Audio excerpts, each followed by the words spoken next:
So whatever my mind can see, that I will achieve. Because I do the things I should, between my brethren kind and good. So I'll keep moving on, I won't stop now. I'll keep moving on, to reach the top somehow.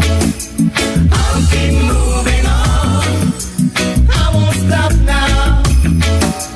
I'll keep moving on, till I reach the top somehow. I'll keep moving on, I won't stop now. I'll keep moving on, till I reach the top somehow. I'll keep moving.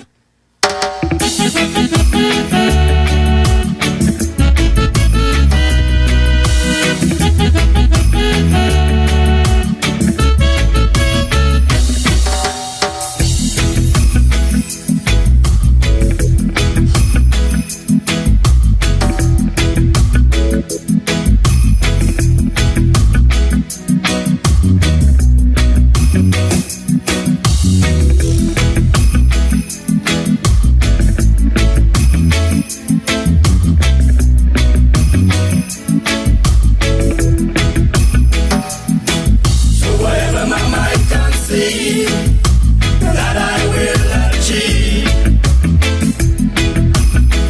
Because I do the things I should, between my brethren kind and good. So I'll keep moving on, I won't stop now. I'll keep moving on, till I reach the top somehow.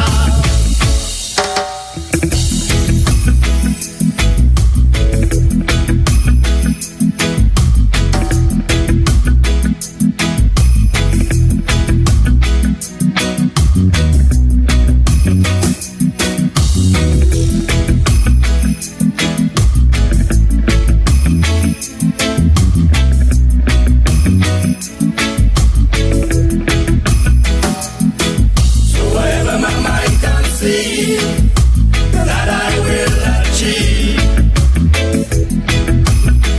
Because I do the things I should, between my brethren kind and good. So I'll keep moving on, I won't stop now. I'll keep moving. Oh yes, my Straight Talk family, let's keep moving on. It's time for me to say greetings to the world. So we are on the World Wide Web. Also, a very good time for me to say good night to St. Kitts and Nevis, and good night to the entire Caribbean region, and to the Kittitian division and Caribbean diaspora all around the globe. We say greetings, because I know that some of you are in Africa, there are some of you in Asia, some of you in Europe, and there are a whole lot of you all across North America. So I am at liberty to say good night. I can say good morning, and I will also say good afternoon, because one of such greetings will be applicable to the region in which you now find yourselves. And we say a special welcome to our first timers, and in the process we thank all who continue to share the link, because when you do, we in fact get first timers, and we are grateful for that.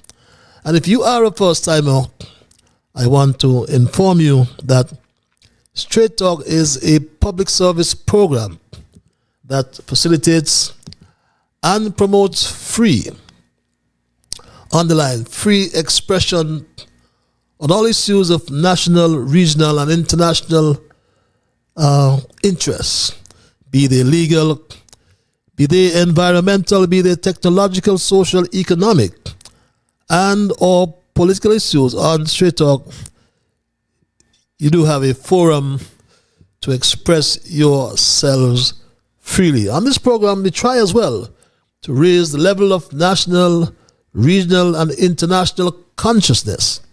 We try to raise the level of national, regional, and international discourse by alerting all of our people to their rights, to their responsibilities, and certainly to their obligations. My name is Ian Patches Liburd, and I give Almighty God thanks for blessing me with yet another opportunity to join you in conversation on yet another occasion. And as your host, I always hasten to pledge to remain an untiring advocate of truthfulness, because I'm always reminded by a favorite hymn of mine. An excerpt goes something like this: we are called to be God's prophets, that should be, speaking for the truth and for the right, standing firm for godly justice and bringing all those evil things to light. So let us seek the courage needed, our high calling to fulfill, that we may all know the blessing of the doing of God's will. So my Straight Talk family, I can pledge time and time again that absolutely nothing is watered down on this program. We never try to make it interesting by exaggeration or by omission. We are not about sensationalism, because we stickle for the truth. We stickle for the whole truth, as I would call it. We stickle for the unvarnished truth, the plain truth, especially when it comes to governance, hearing, St. Kitts, and wherever you are across the globe. Because this program joins us together with people across our federation. We're joined with people in the diaspora all around the world. Some we know very well, some we have met, some we may never ever meet physically, that is, but we do meet spiritually on many occasions. And some of us will agree, and some will disagree. And that's anticipated, because we are a different people, and we entertain what I call a diversity of views on this program. So that's fine. But please don't you ever sadden me by becoming disagreeable. So let's all just thank Almighty God for helping us to understand, oh, how good and how pleasant it is for brethren to dwell together in unity. So let us therefore hope and pray for that day when we will all sing his praise together. So welcome again, my people, and thanks for those who share the link.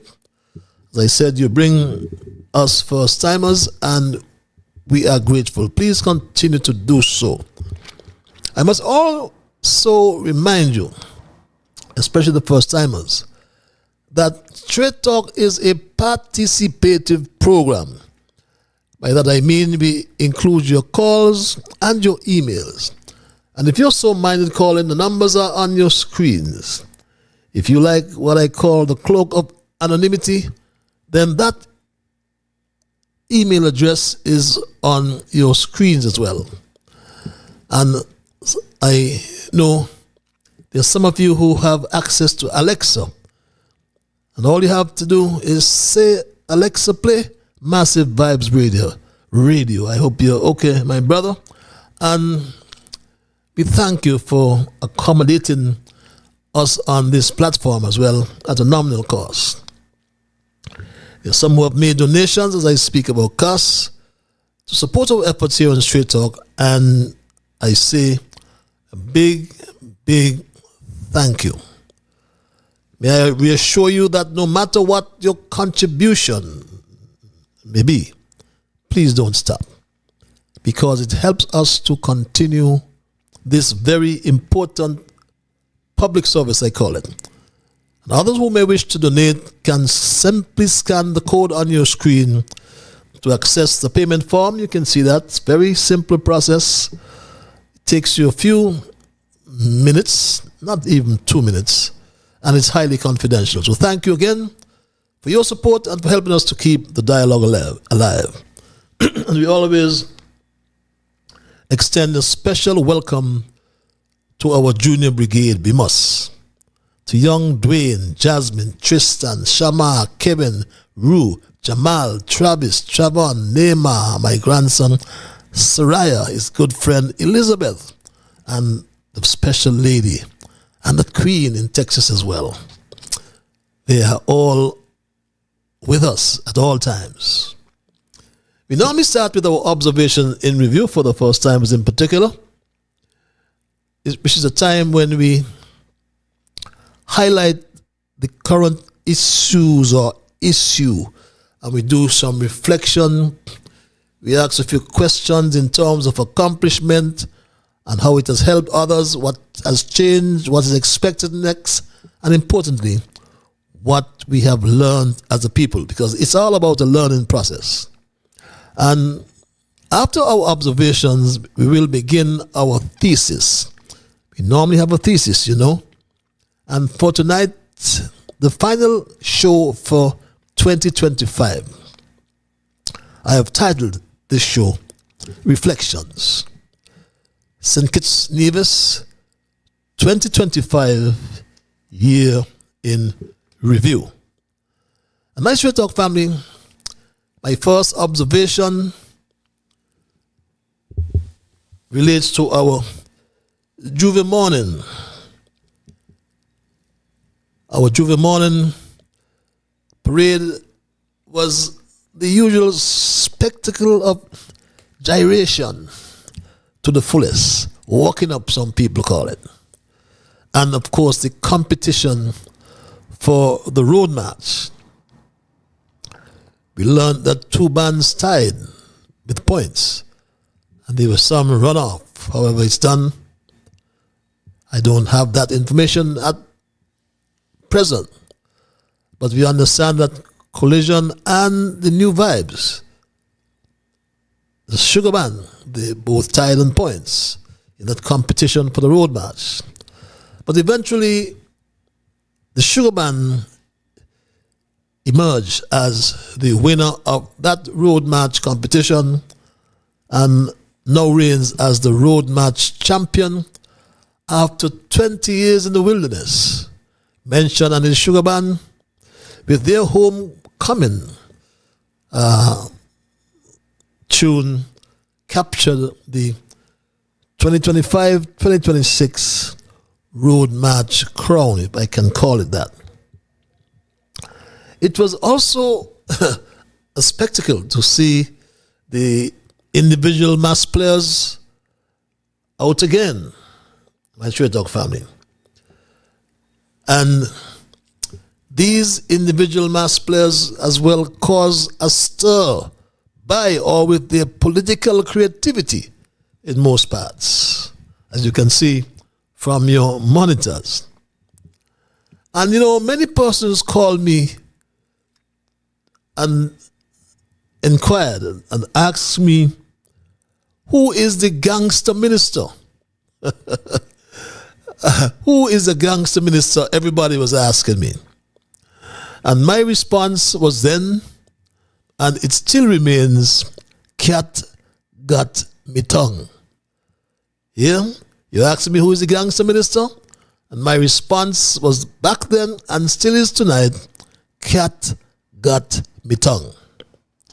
But most, you see the gangster minister there in her red and her wig, her broom.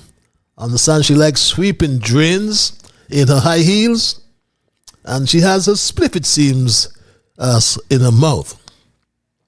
But most seem to know the other individual mass maker.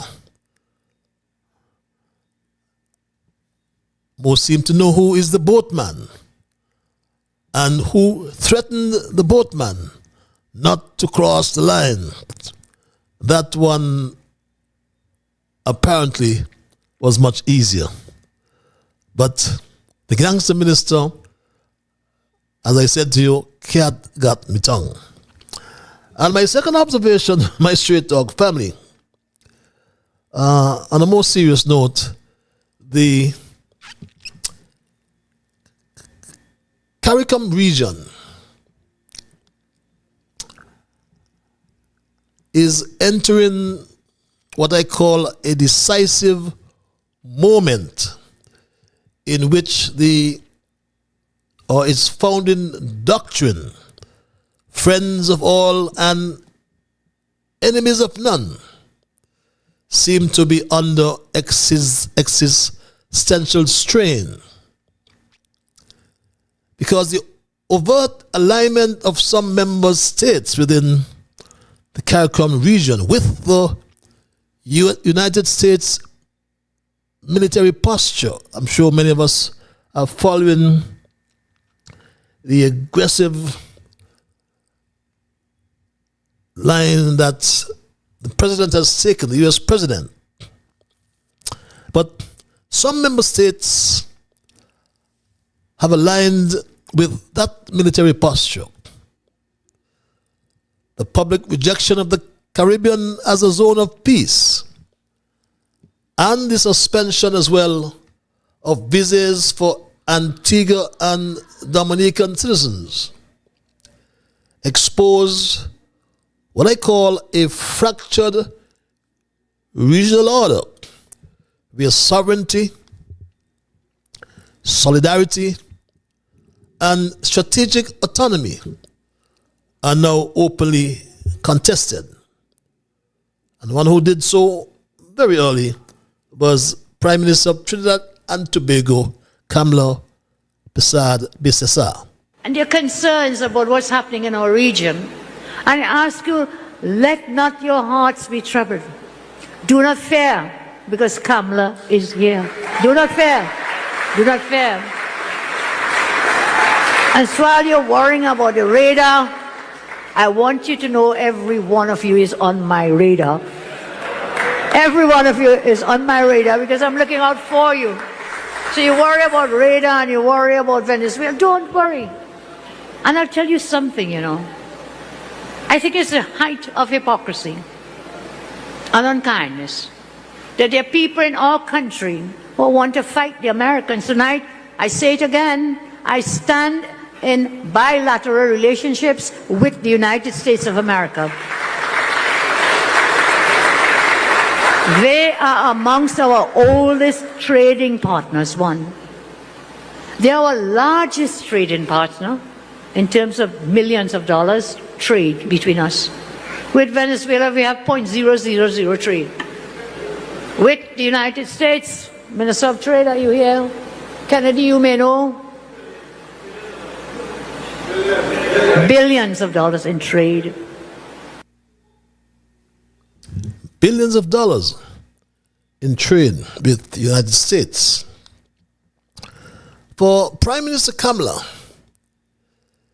it is also about the over 350,000 Trinidadians and Tobagans holding U.S. visas and over 250,000 of our citizens who live in the United States of America. And she made or mixed no matters with this. Over 350,000 Trinidadians and Tobagonians hold U.S. visas. Why? Because people like to go and visit the United States. Over 350,000 Trinidadians. And they use this visa not to travel once, but they use it multiple times. Several times some people travel. So why are you bad-mouthing the people? You want to go in the people country, but you want to bad-mouth them. Isn't that hypocrisy from some? And careful, you don't end up like Antigua and Barbuda and Dominica, who bad-mouthed in the U.S., and guess what happened? All their visas restricted now. They've cut their visas. Which Trini wants to cut their visa, so behave yourself. Understand where our help comes from. Understand who could protect and defend Trinidad and Tobago. Right now, there's only one country in the world can do it. They have the money, they have the equipment, they have the assets. And Trinidad and Tobago first. Over 250,000 Trinis live in the United States. And right here in Trinidad, apart from the 350,000 holding US visas, you have about 20,000 Trinis who are dual citizens, meaning US and... So there are quite a lot of Trinidadians and Tobagonians in the US. And we know what happened with Antigua and Barbuda. Ron Sanders gave us this first report about that proclamation. Now, I find that reasoning very curious because over the last few weeks, in fact, last couple of months, Antigua and Barbuda and all of the countries of the Eastern Caribbean that operate citizenship by investment programs have been in deep consultation with the United States at several levels of the U.S. government, including the State Department, the Treasury Department, the Department of Homeland Security, our Eastern Caribbean Central Bank, and bilateral discussions with government officials, including heads of government. So the other curious thing about this, apart from the fact that this engagement has been going on, so this has happened without even any notice, is that only two countries have been selected from the Caribbean, Antigua and Barbuda and Dominica. There are three other countries that operate a CBI program without residency, and they are not mentioned. So it seems to me that there is more to this than just the reasoning that has been given in this proclamation. And Ron Sanders updated Antiguans and Barbudans and, in fact, informed them that those with existing visas still have access to the United States of America. But this division, this crack within CARICOM, is not merely diplomatic, my people. It reflects competing visions of security, development, and external allegiance in an era of an intensified great power rivalry. And Kamala explained that as well, my Straight Dog family. So it's all well and good to take the people visa and go to Florida and shop and go wherever and shop. Huh? So just leave the people alone. Leave them alone. Because I don't want a single Trini or Tobagonian to lose their US visa. If it happens, it won't be because of me. We remain in partnership with the United States of America. So let's live with that. And let's continue to prosper together.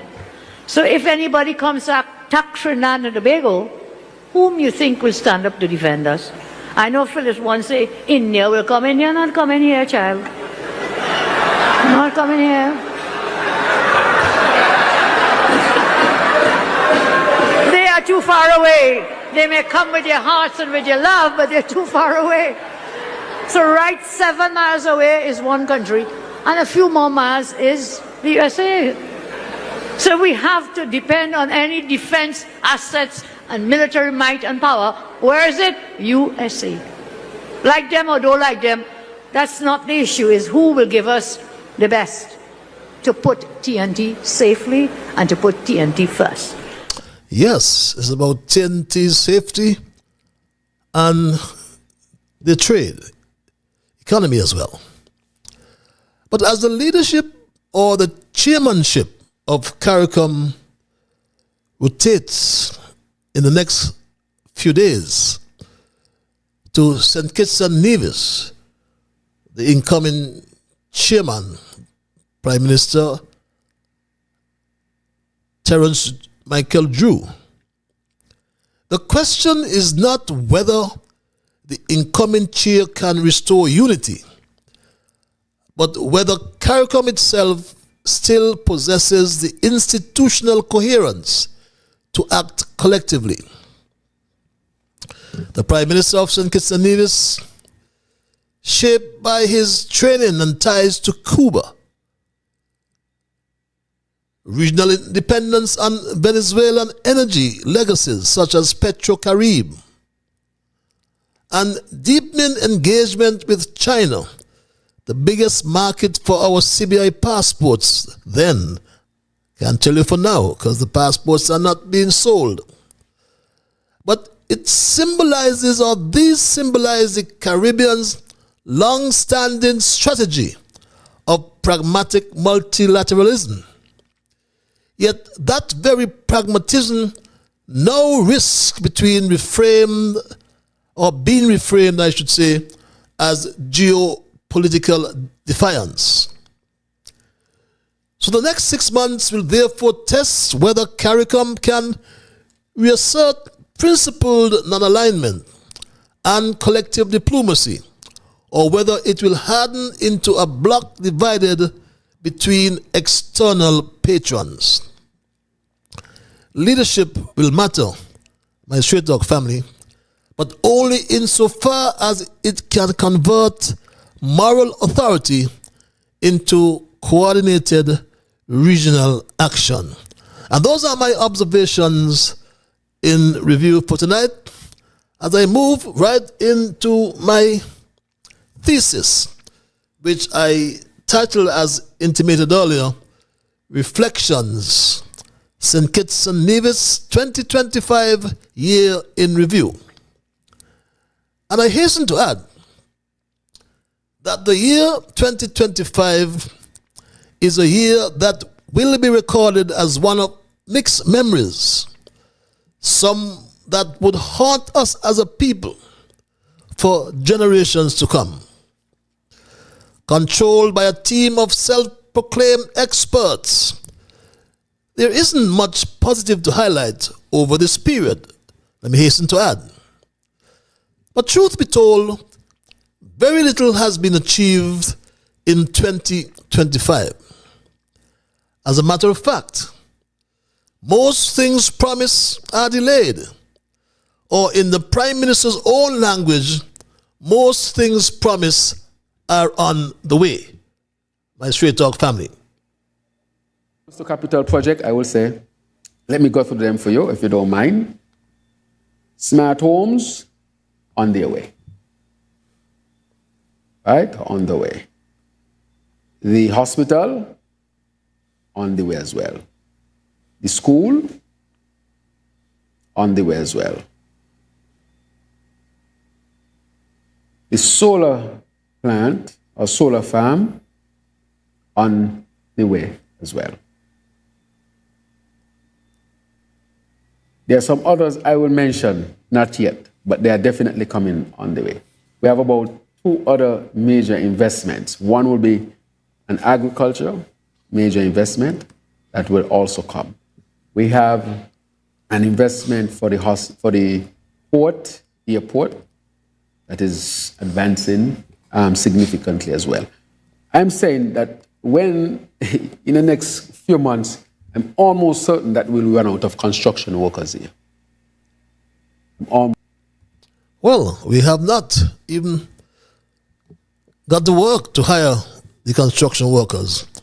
Never mind to run out of construction workers. But those were promises that are still on the way as we face the portal of a new year, 2026.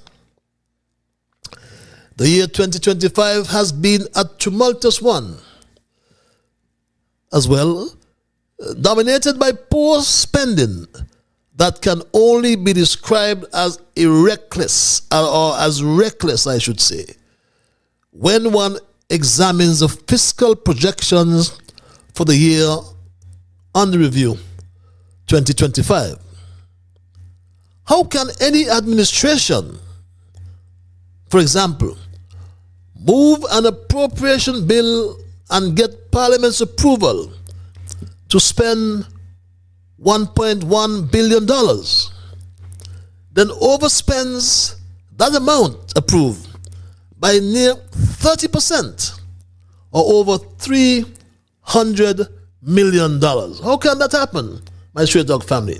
Yes, the appropriate warrants. But why $300 million in appropriation warrants? In 2025, this assembly approved $28.5 million in overspending. What are they telling us? We will realize in 2025, $304 million in overspending. In other words, this is an open sesame.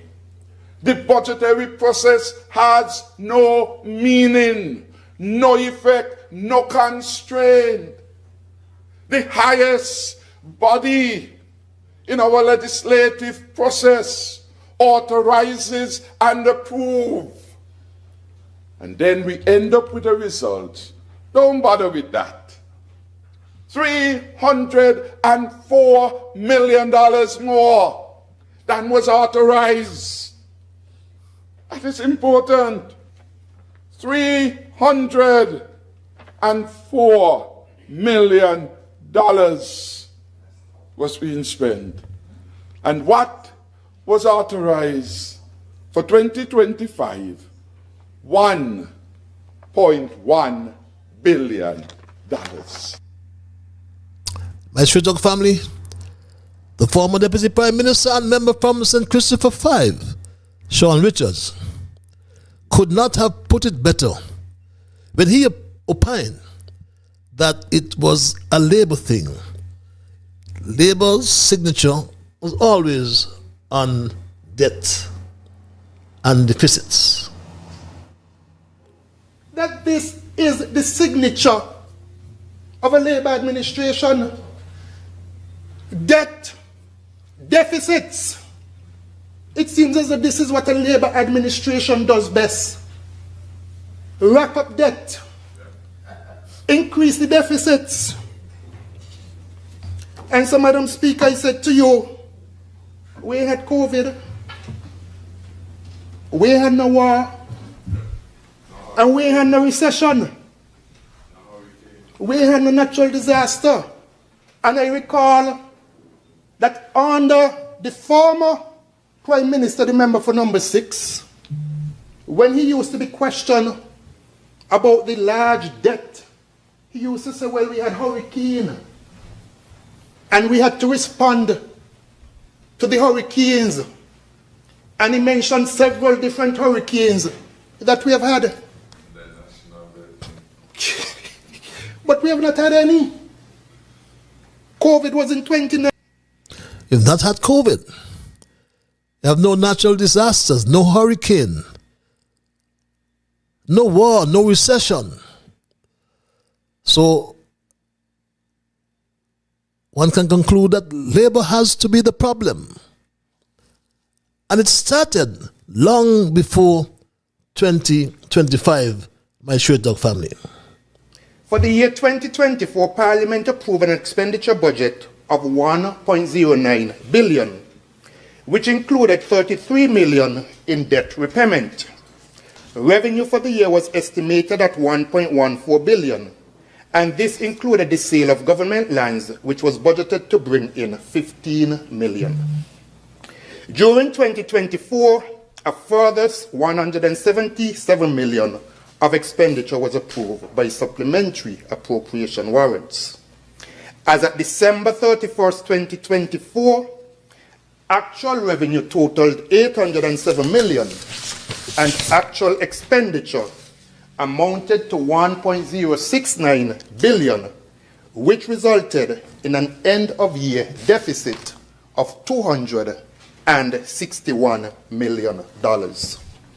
So, Madam Speaker, when you look at all three documents, 2024, 2025, and 2026, we're seeing massive budget deficits.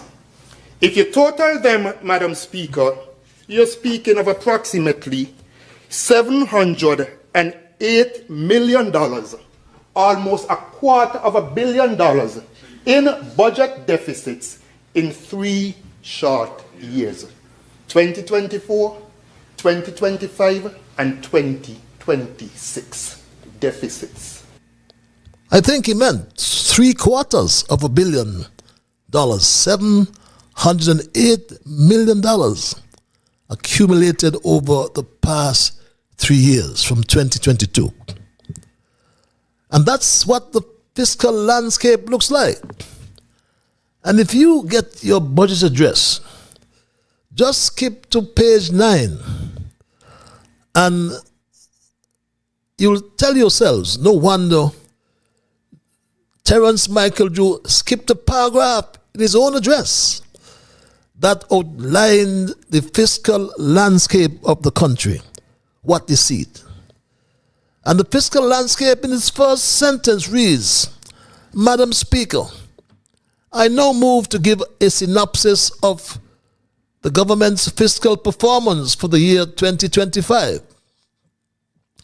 An analysis of the 2025 fiscal data revealed that deficits were recorded for the overall and primary accounts of $295.4 million and $279.3 million, my Shizoko family.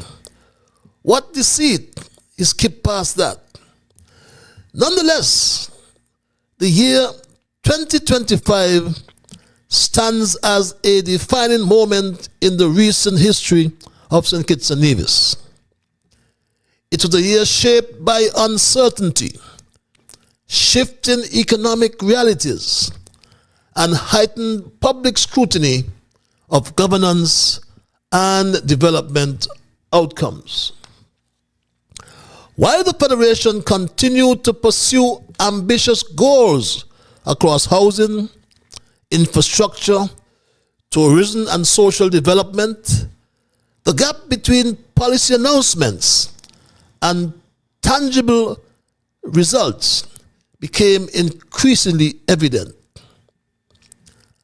As we reflect on our lived experiences in 2025, questions of fiscal sustainability, institutional accountability, and national direction have all moved to the forefront of public disclosure.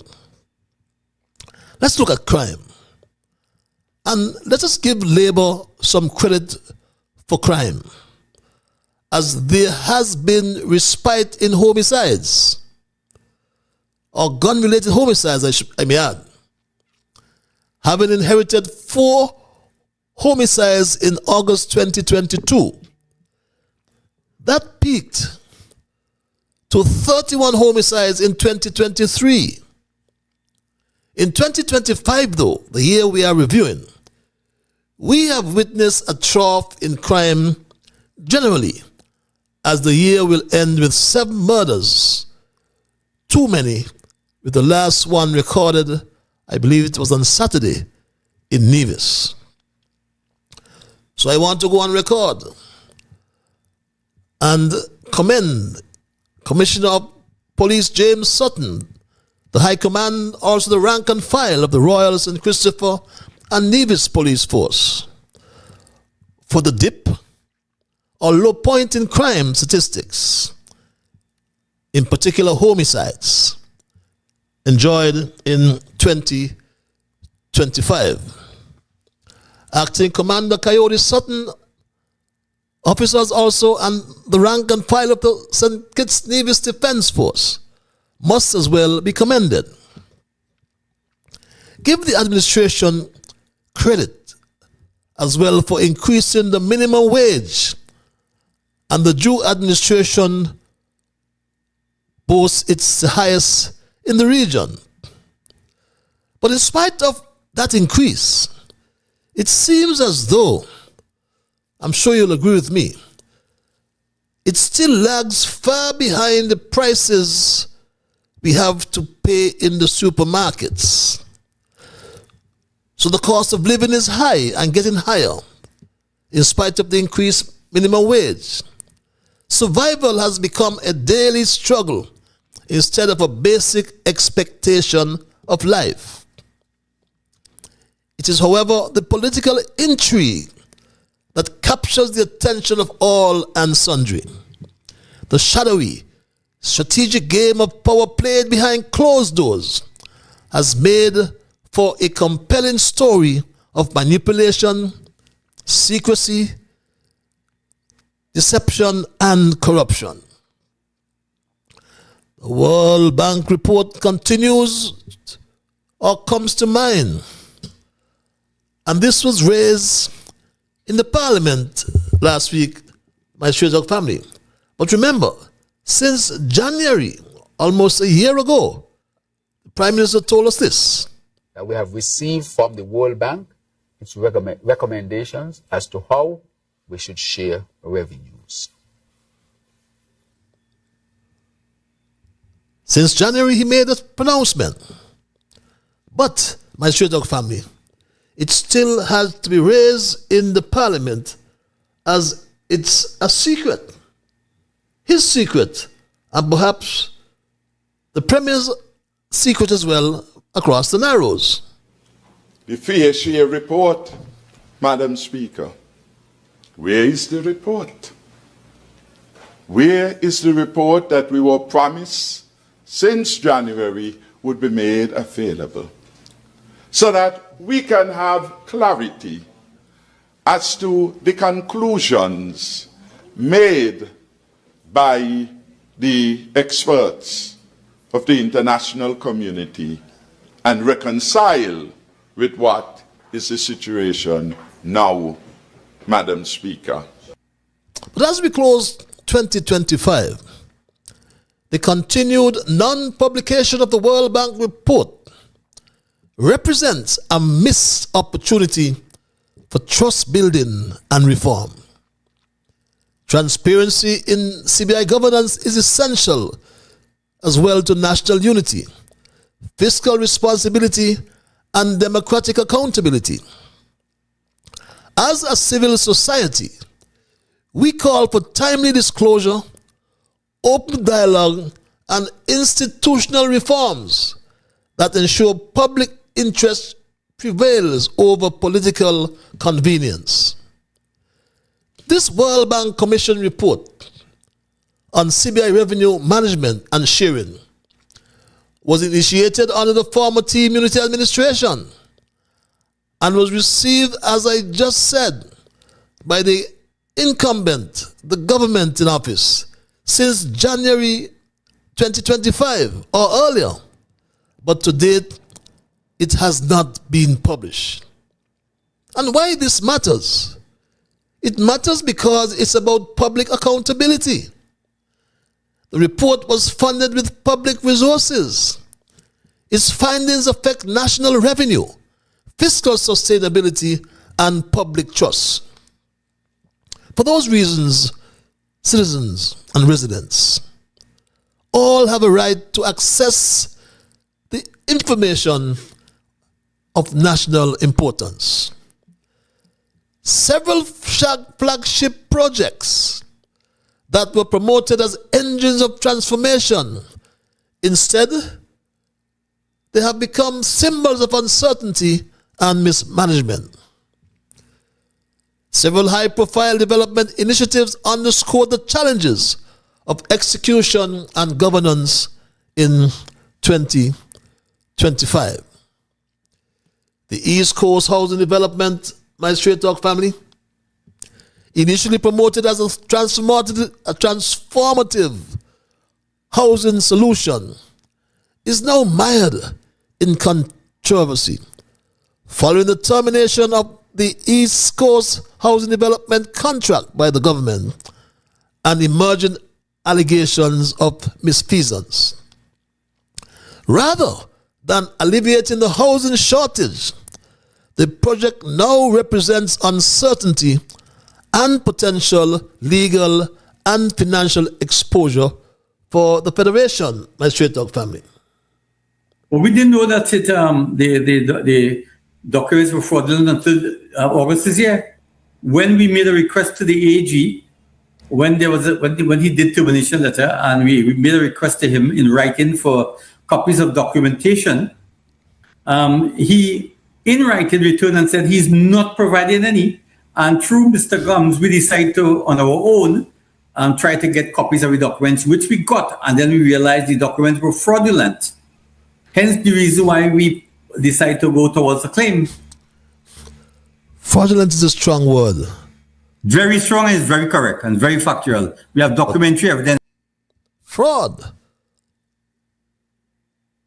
Fraud committed by a government in office with an attorney general signature. You'll hear much more about that, my Straight Dog family. Other initiatives fared no better.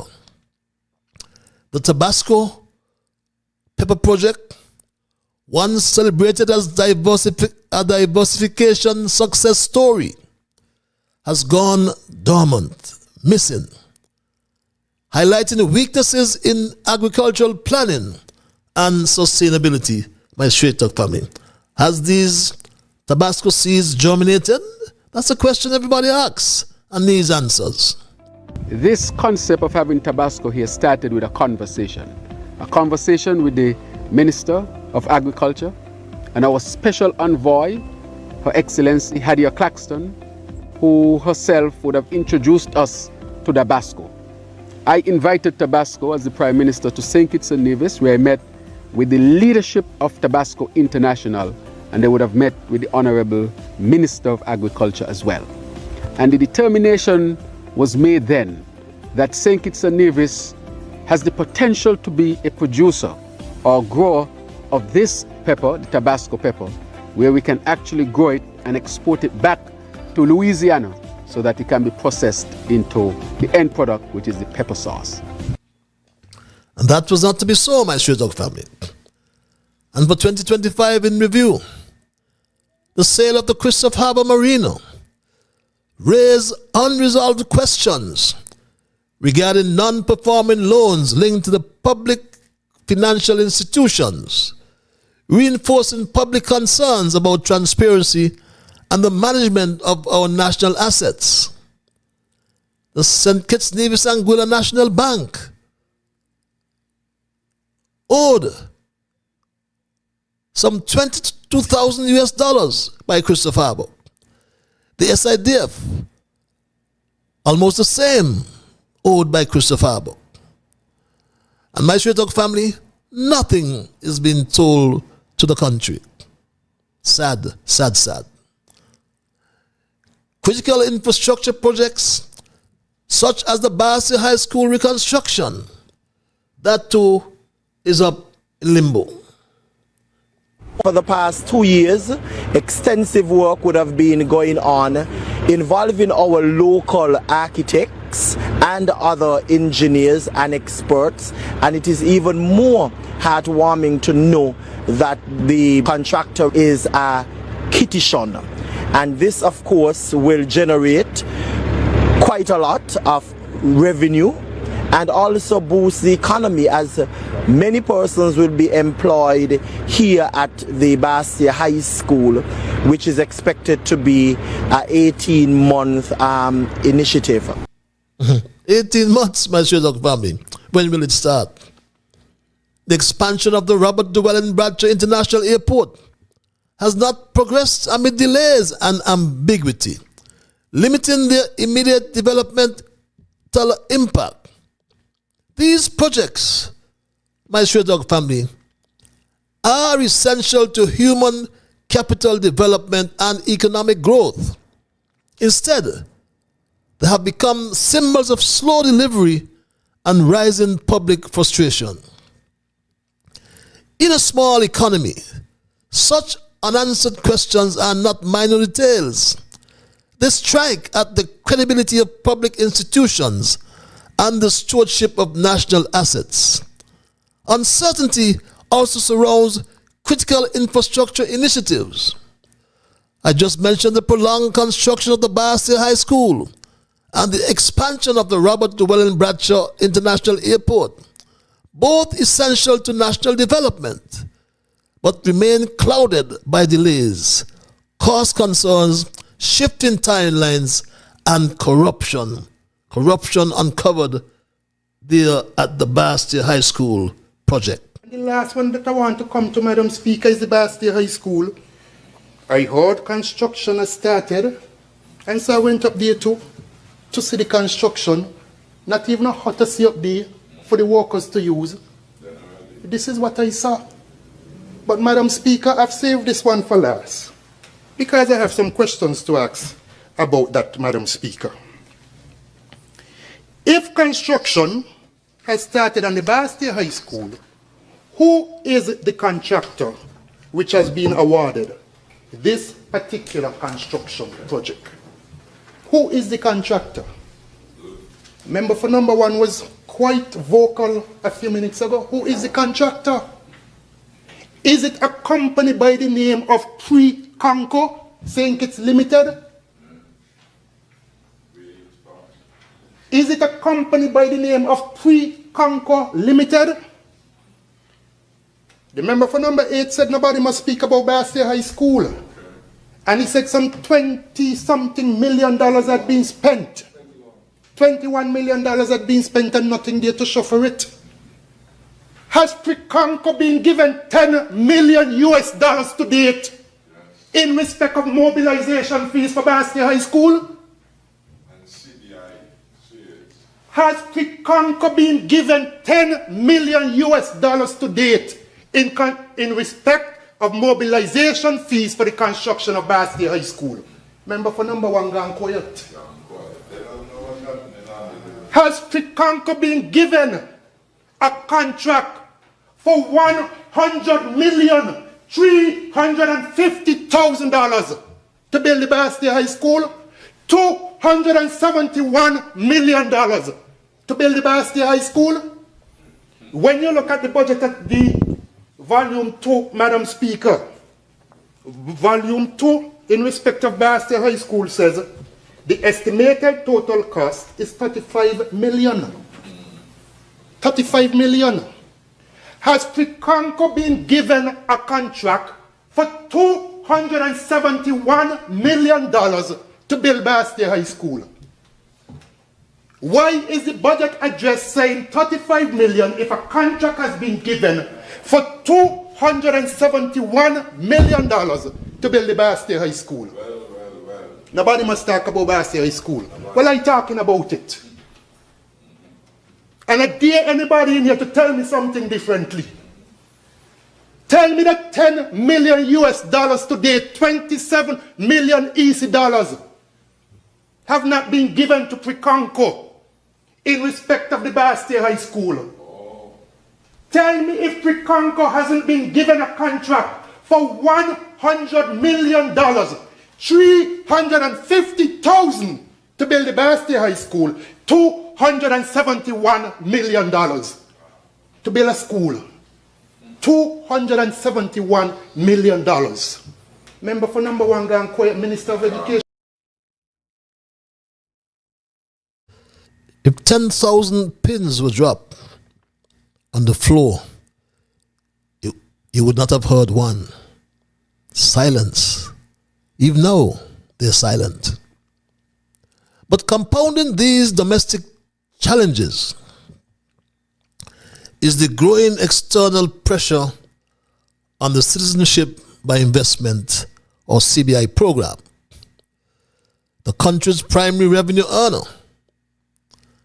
Heightened scrutiny from the United States, Canada, the United Kingdom, and now the European Union underscores the fragile nature of over-reliance on a single income stream, I should say. Threats of sanctions framed around national security concerns are no longer theoretical. The recent suspension of U.S. visas for Antigua and Barbuda, as mentioned earlier, serves as a stark warning, offering little comfort to the people of St. Kitts and Nevis. A downturn in CBI revenues has already exposed vulnerabilities, with ripple effects that will soon become evident in projects such as the Destiny Development, God forbid, in Nevis, itself burdened by unresolved issues. 10,000 applications. Remember, when the prison project was exposed, 5.5 thousand, I should say, applications. A big scam it was. But Destiny, is it a bigger scam with 10,000 applications? My Straight Talk family, economically, 2025 exposed the fragility of St. Kitts and Nevis's current development model. Persistent fiscal deficits and rising public debt reinforced concerns highlighted in the international assessments, including the IMF's Article 4 review. Inflationary pressures, coupled with constrained revenue flows, place strain on households and small businesses. The government's heavy dependence on the CBI program continued to pose systemic risks, particularly as revenues declined and international scrutiny intensified. With major global partners openly questioning the integrity and security implications of CBI programs across the region, St. Kitts and Nevis's fiscal outlook remained vulnerable to external decisions beyond its control. Think about our external relations and national risk exposure. Just 2 days ago, the EU Commission published its visa suspension mechanism report, my Straight Talk family. Just 2 days ago, the Commission opines that having a CBI program is in itself grounds for visa suspension. Caribbean CIPs should tighten vetting pending discontinuation of those schemes, reads a recent report by the European Union Commission. Internationally, 2025, my people, and if you read as well, if you read the last paragraph in this report, my Straight Talk family, which I've put on your screens, it says the operation of investor citizenship schemes by countries that are visa-free in the EU constitutes a serious security concern. This is a report from the 27th of December. The operation of a scheme, it continues, whereby citizenship is granted in exchange for predetermined payments and investments without the person concerned having any genuine link to that third country, constitutes a potential ground that should be for the suspension of visa-free travel under the revised visa suspension mechanism. Concerned Eastern Caribbean countries should take all measures necessary for adequate security, vetting of applicants, and pending the discontinuation of those schemes. So there's a threat, a definite threat to discontinue those schemes, else we lose our visa-free access as well in the Schengen area. My Straight Talk family,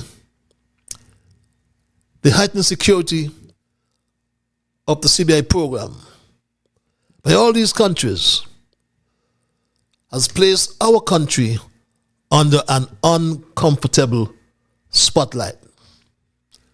The suspension of U.S. visas for Antigua and Barbuda by recent proclamation has served as a sobering regional warning, reinforcing fears of potential spillover consequences for St. Kitts and Nevis. The downturn in CBI revenues also casts doubt over future financing for projects such as the Destiny development in Nevis, amplifying inter-island economic concerns. Social development and public confidence is another area. Socially, the effects of economic uncertainty were increasingly felt in 2025, the year in review. Rising living costs, concerns over future tax increases, and uneven access to opportunities contributed to a sense of anxiety amongst citizens. But while some social support mechanisms remain in place, albeit with the different names like PEP to lift and peace to elevate, the sustainability of such programs come into question, my people.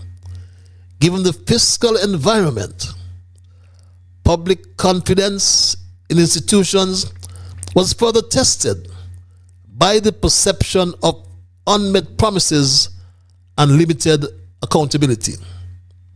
What's the prognosis for the years ahead is a fair question. Looking forward to 2026 and beyond, the path for St. Kitts and Nevis is narrow, but it is not closed.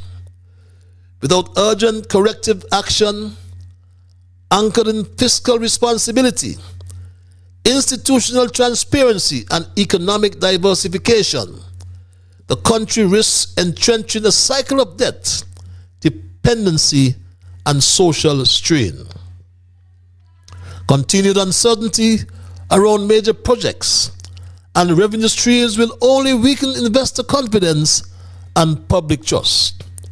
However, with honest leadership, independent oversight, and a renewed commitment to accountability, the nation can still stabilize its footing.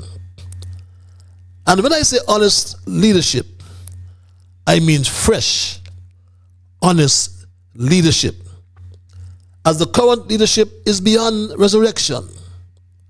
And when I say resurrection, I think of the Attorney General, Garth Lucifer Wilkin.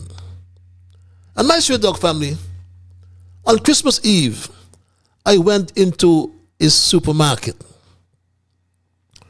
There I saw, upon entrance, the St. Kitts Nevis Observer on the newsstand. And I could not believe my eyes. I could not believe my eyes, my Stray Dog family, when I saw this. When I blessed my eyes on the cover page of the Observer, I could not believe.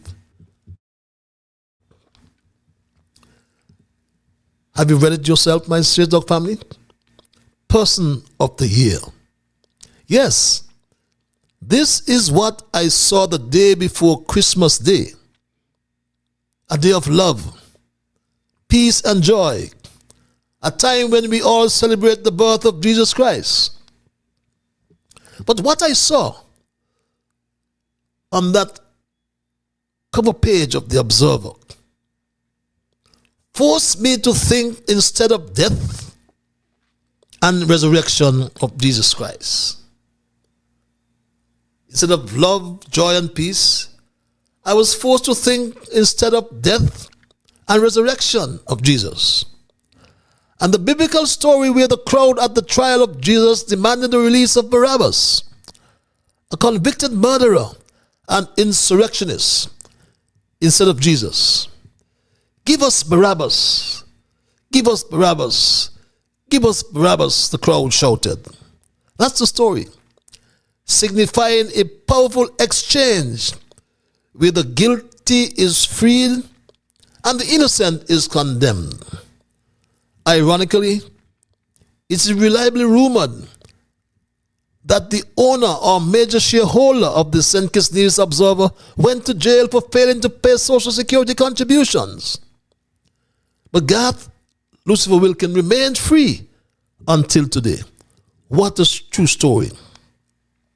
Back then, the world rejected the Messiah and chose a sinner. Today, we are being asked to celebrate a person of the year, a chief legal advisor to a prime minister, and a government who broke the law on several occasions. Yet, in this op-ed, the ghost writer tries to convince readers to think positive and resurrect a failed Attorney General. Read paragraph 2. My Straight Talk family, I think it's on page 15 of the Observer. Yes, page 15. I've posted it on your screens. And it reads on that paragraph to your right, starting although. It reads, and I quote, although there was a time when Wilkins said he didn't know the exact role of the Attorney General, he is evidently a fast study, as he has had professional successes during his tenure and has become an integral part of the government's team. He went on, his role also allows him to work closely with Prime Minister Dr. Terence Drew, who is Wilkins High School math teacher 3 decades ago. Wilkins says his relationship with Dr. Drew has grown closer and added that he, Drew, is still his mentor. But he didn't know the role of the Attorney General, my Straight Talk family. That's what the op-ed writer says, the ghost writer. And we ask, did Garth Lucifer Wilkins know that he had to pay his nanny's Social Security contributions? And what did he know, if anything, about the false customs declaration, my Straight Talk family? What did he know about this? When the SSC came to Parliament, Madam Speaker, I was aware I was in Antigua. When I came back, the bill was being debated, and the clerk and deputy clerk can tell you, normally I would leave my stuff downstairs, but I told them because I was aware to hold on to it. And so as the bill was being debated, that's when I first saw the bill and began reading it. And so I didn't really have the time to do the research to be able to respond effectively to it. Now, there are those who have said I went to Antigua to wind up myself rather than being here to debate the bill. And so the last thing I'm going to say, Madam Speaker, that even if I went to Antigua to wind up myself, at least when I came back, Madam Speaker, nobody could say that I used money that should have been used to pay Social Security for my nanny to go to Antigua. And nobody could say I made any false declaration and end up in problems with customs. May it please you, Madam Speaker. Oops, I hear you say, my Straight Talk family. But why did he threaten to take away people's phones and even extradite them? There are laws in this country that make it a criminal offense to either make or forward statements, letters, any sort of art, communications by electronic device that either harasses, threatens, intimidates, molests other people. It is called unlawful communications. And Madam Speaker, I want the people of this country to know that if the culture of forwarding and sending around things that could cause harm to other people is not stopped voluntarily by the goodwill and decency within your heart, the police are going to have to stop it. And the police have the authority and they have the law to take your phone, and don't matter what you delete, it can be found. And the police will charge you and bring you to justice. So he even threatened those of you in the diaspora. Do not forget this, my Straight Talk family. They call me Lucifer. But I ain't afraid of nobody, you know. I ain't afraid of nobody. But they want to demonize people for the sake of politics. Nasty people. And this house, which is a house where people are elected to serve, and those people choose other people to serve with them, is the place to tell our people when certain things are not acceptable in a society. I know they have Kititians and Nevisians living in the States who believe because the states allow you to say anything they want, they could say anything they want. Stay up there. Come out of our internet. Right? If you do that, we can send an MLAT to the US. We could find you, we could prosecute you, and we could get you extradited to St. Kitts to face charges. Did the Attorney General recall that one of the 88 laws he boasts about tabling makes it an offense or an electronic crime to threaten his neighbor or anyone for that matter? Reginald Francis by telephone. Good afternoon. Fred, I am extremely disappointed to hear that you are telling people stupidness about my wife. Do not cross the line. Do not cross the line. What are you talking about? Because I will see you with it in court, Reggie. Do not call my wife name to anybody. You hear me? I don't know if that's Do not all right. That's all right.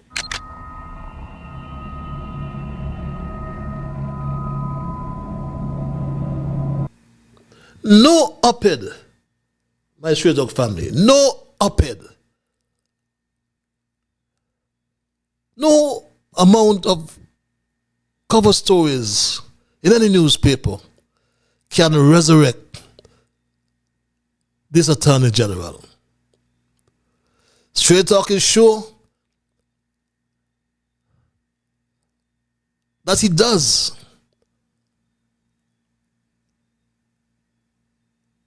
He does know what he's doing, but he rules by law and has no respect for the rule of law.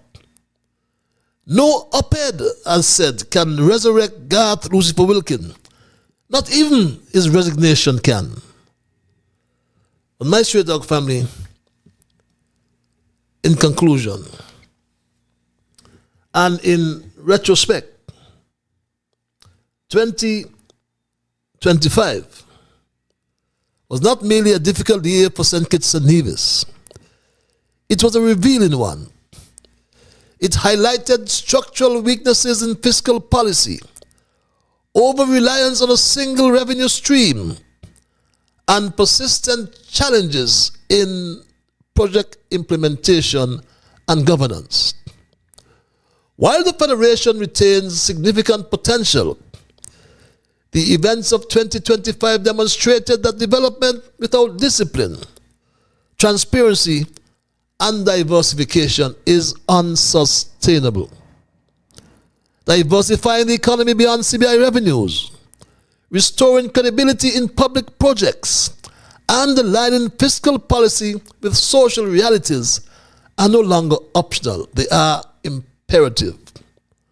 And as St. Kitts Nevis looks ahead, the lessons of 2025 must inform a recalibration of priorities, strengthening institutions, restoring public trust, diversifying the economy, and enforcing accountability in public affairs will be critical in years to come, my Stray Dog family. And as we said, I'll speak about public trust. We speak not just of St. Kitts, we speak especially of Nevis as well. I'm extremely upset about this. This is my question, but who exactly is Mrs. Brantley working for? Sorry? Yeah. Who exactly is the Premier's wife working for? I understand at some meeting or the other, the Premier said, leave my wife's name out of this. So if Mrs. Brantley could approach a friend of mine to ask my friend to sell his land, and when he said no, he was still pursued. Who exactly is she working for? I am very, very disturbed that this thing has been in the works for some 5 to 6 years. I'm extremely disturbed about it. And how come I just hearing about it this year? You know? Premier Brantley asked me a question in a very public space at the rededication service of the Methodist Church. Reverend Byron, am I still your friend?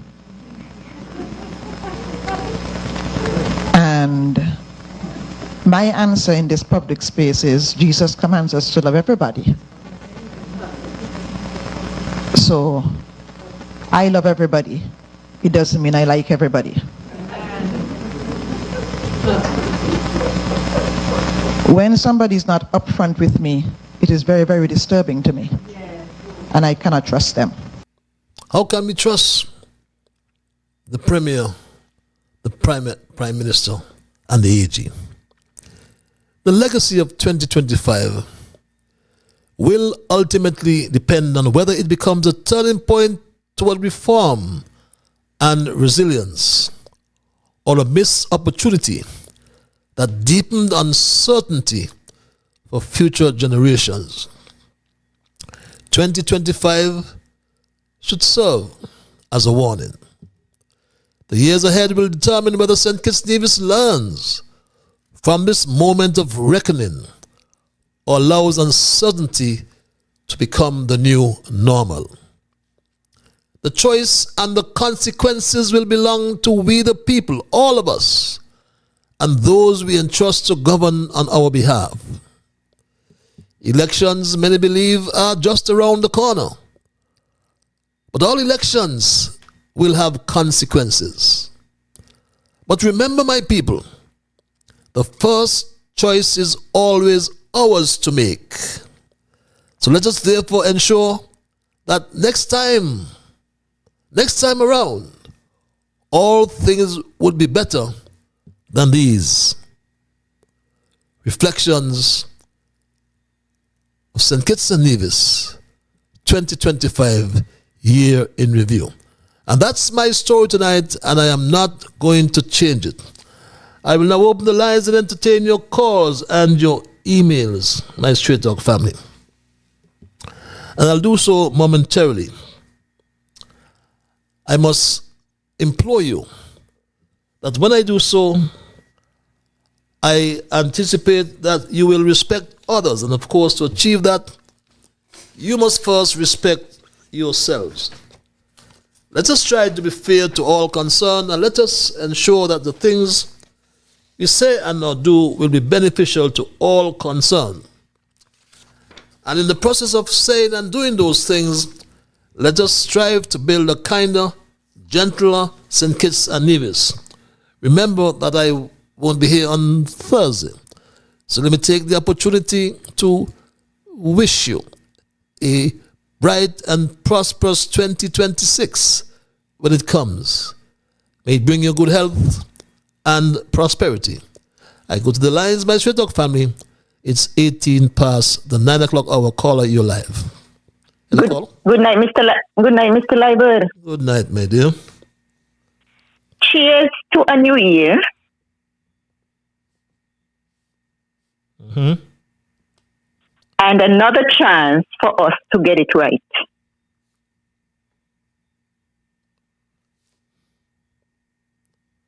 For us to get it right.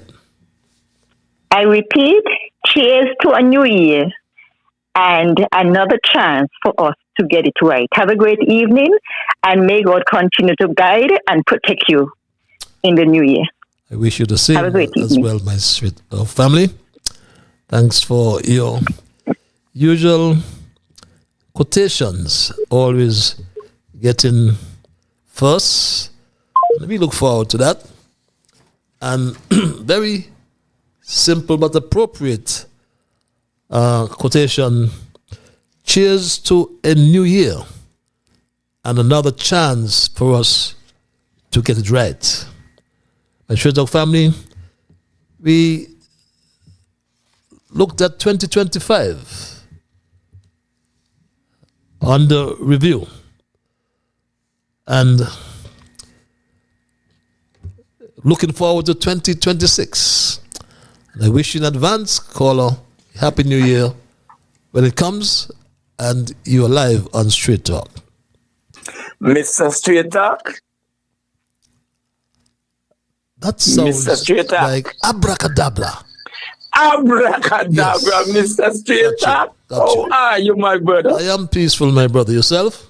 Happy New Year. Happy New Year as well.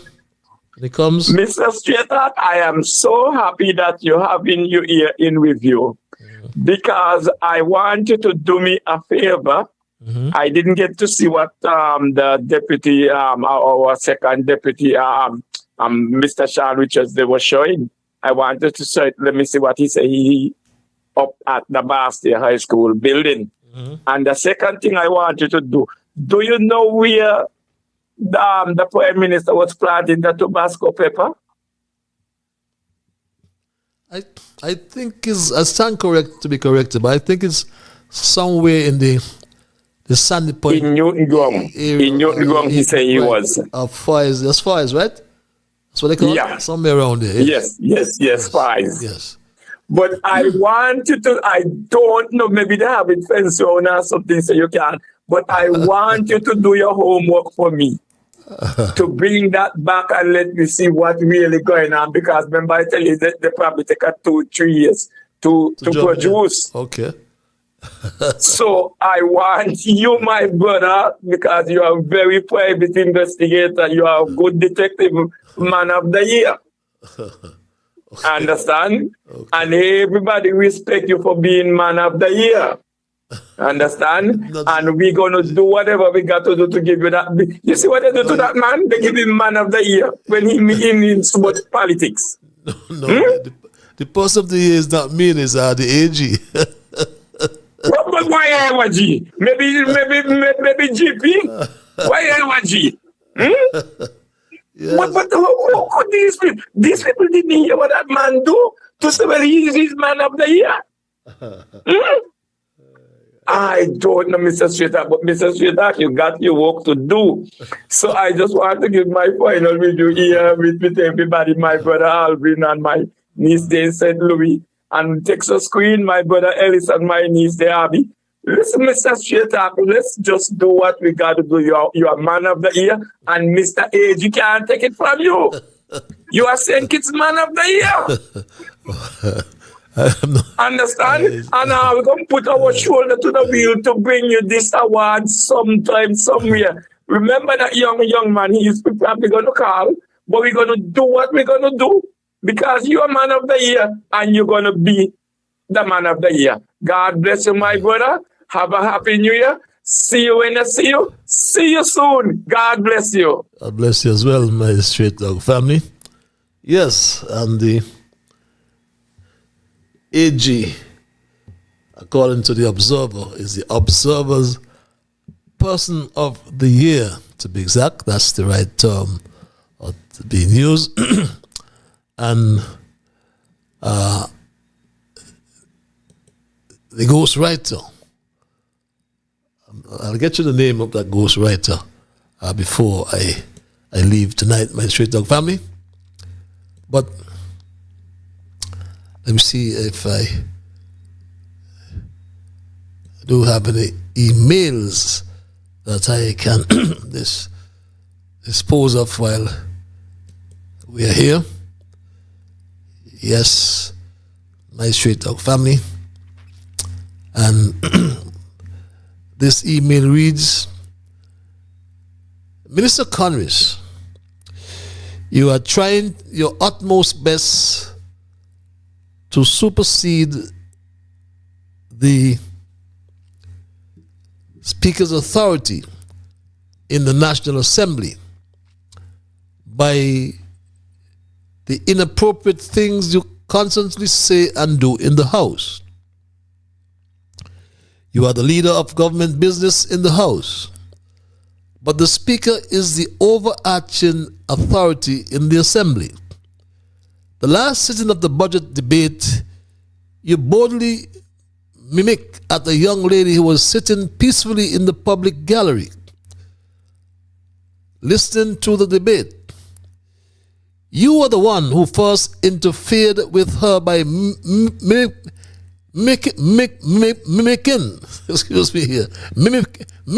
her. That's the right term. And she responded to you in kind. You then called on the Speaker to put her out of the Assembly because, according to you, she used inappropriate language to you, which you can't repeat in the House. Well, Mr. Conris, that is a feeble excuse because you could have exemplified your colleague Attorney General Garth and repeat the bad words, since it has become the norm for your cabinet ministers to swear anywhere and in any place with impunity. However, I was happy that the Speaker courageously put you in your damn forward place and let you know in no uncertain terms that she is the boss of the House, and she did about hear the offensive language. You walking about and rightly denying your request of expelling her, or expelling the lady, beg your pardon, from the sitting. Some time ago in the same house, you tried it with Harris because he walked out. And you told the Speaker that you will have to do something about Harris's constantly walking out of the house.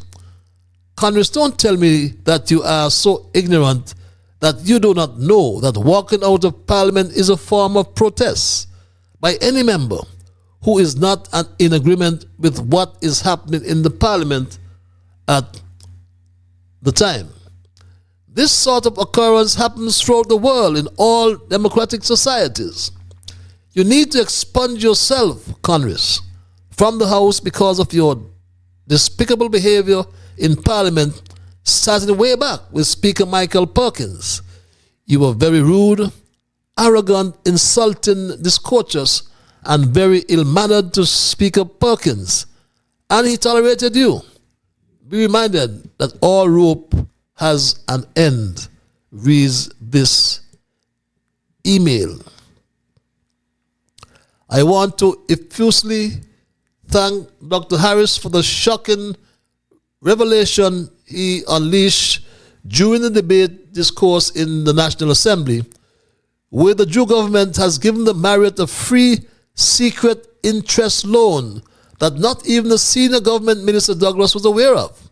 Or was Douglas' demonstrative objection and a point of order interrupting Harris was just a pretext to humiliate and embarrass Dr. Jew, the Minister of Finance?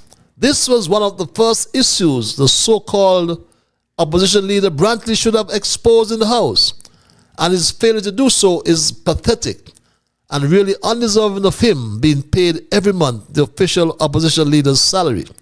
This shady, scampish, and unconscionable behavior by the opposition leader is totally unacceptable by taxpayers and must end immediately, for it is a burning shame, reads this other email. Let's go back to the lines at 9:28 and thank this caller for holding. Caller, a happy new year when it comes to you.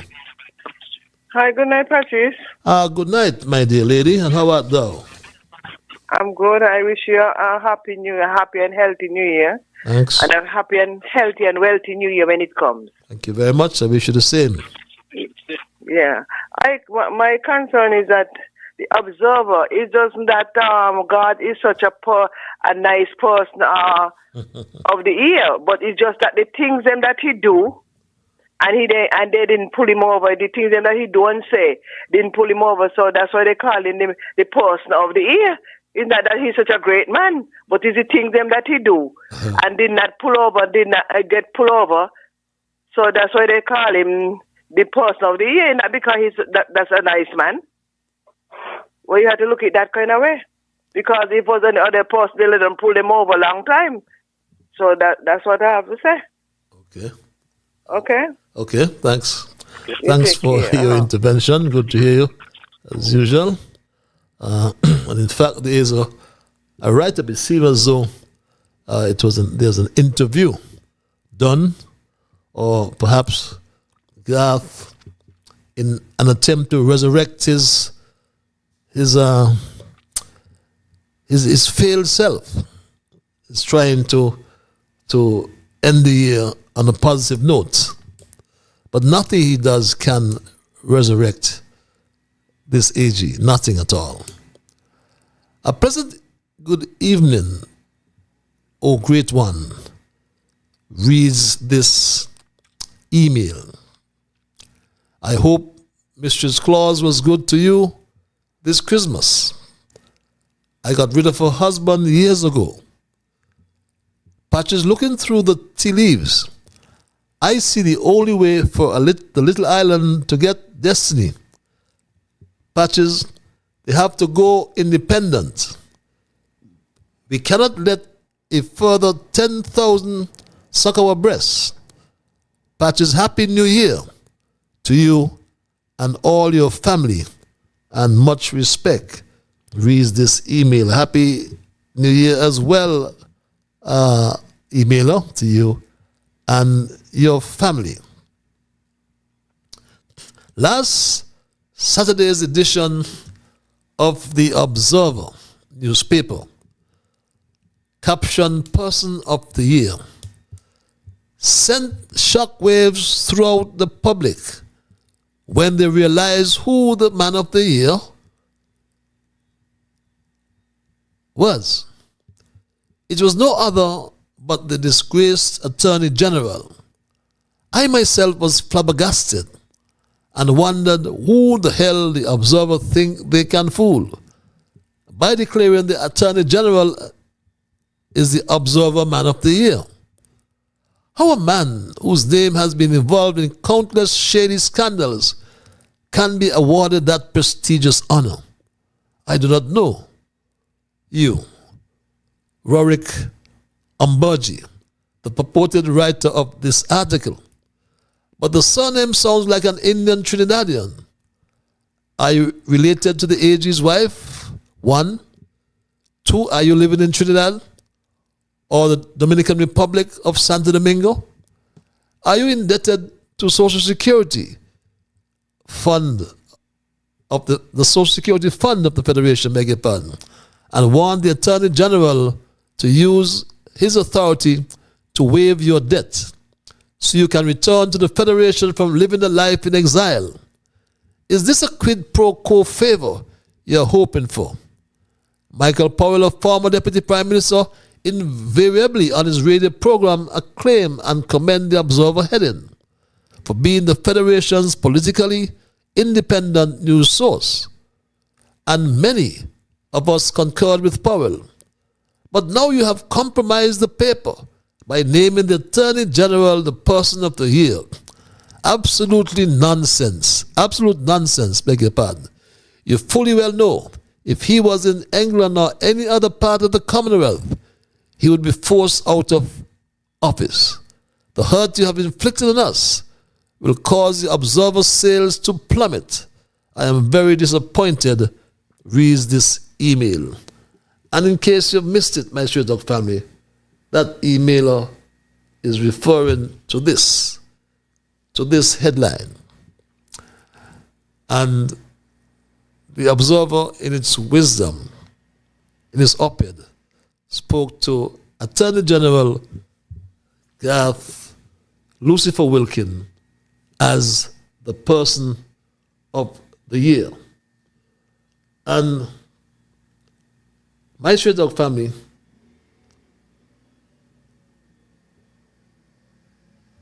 Lucifer, as he accepted, he in fact accepted and told us this is what they call him.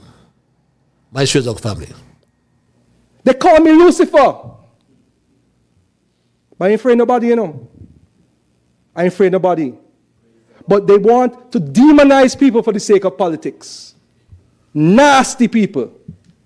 And this house, which is a house where people are elected to serve, and those people choose other people to serve with them, is the place to tell our people when certain things are not acceptable in a society.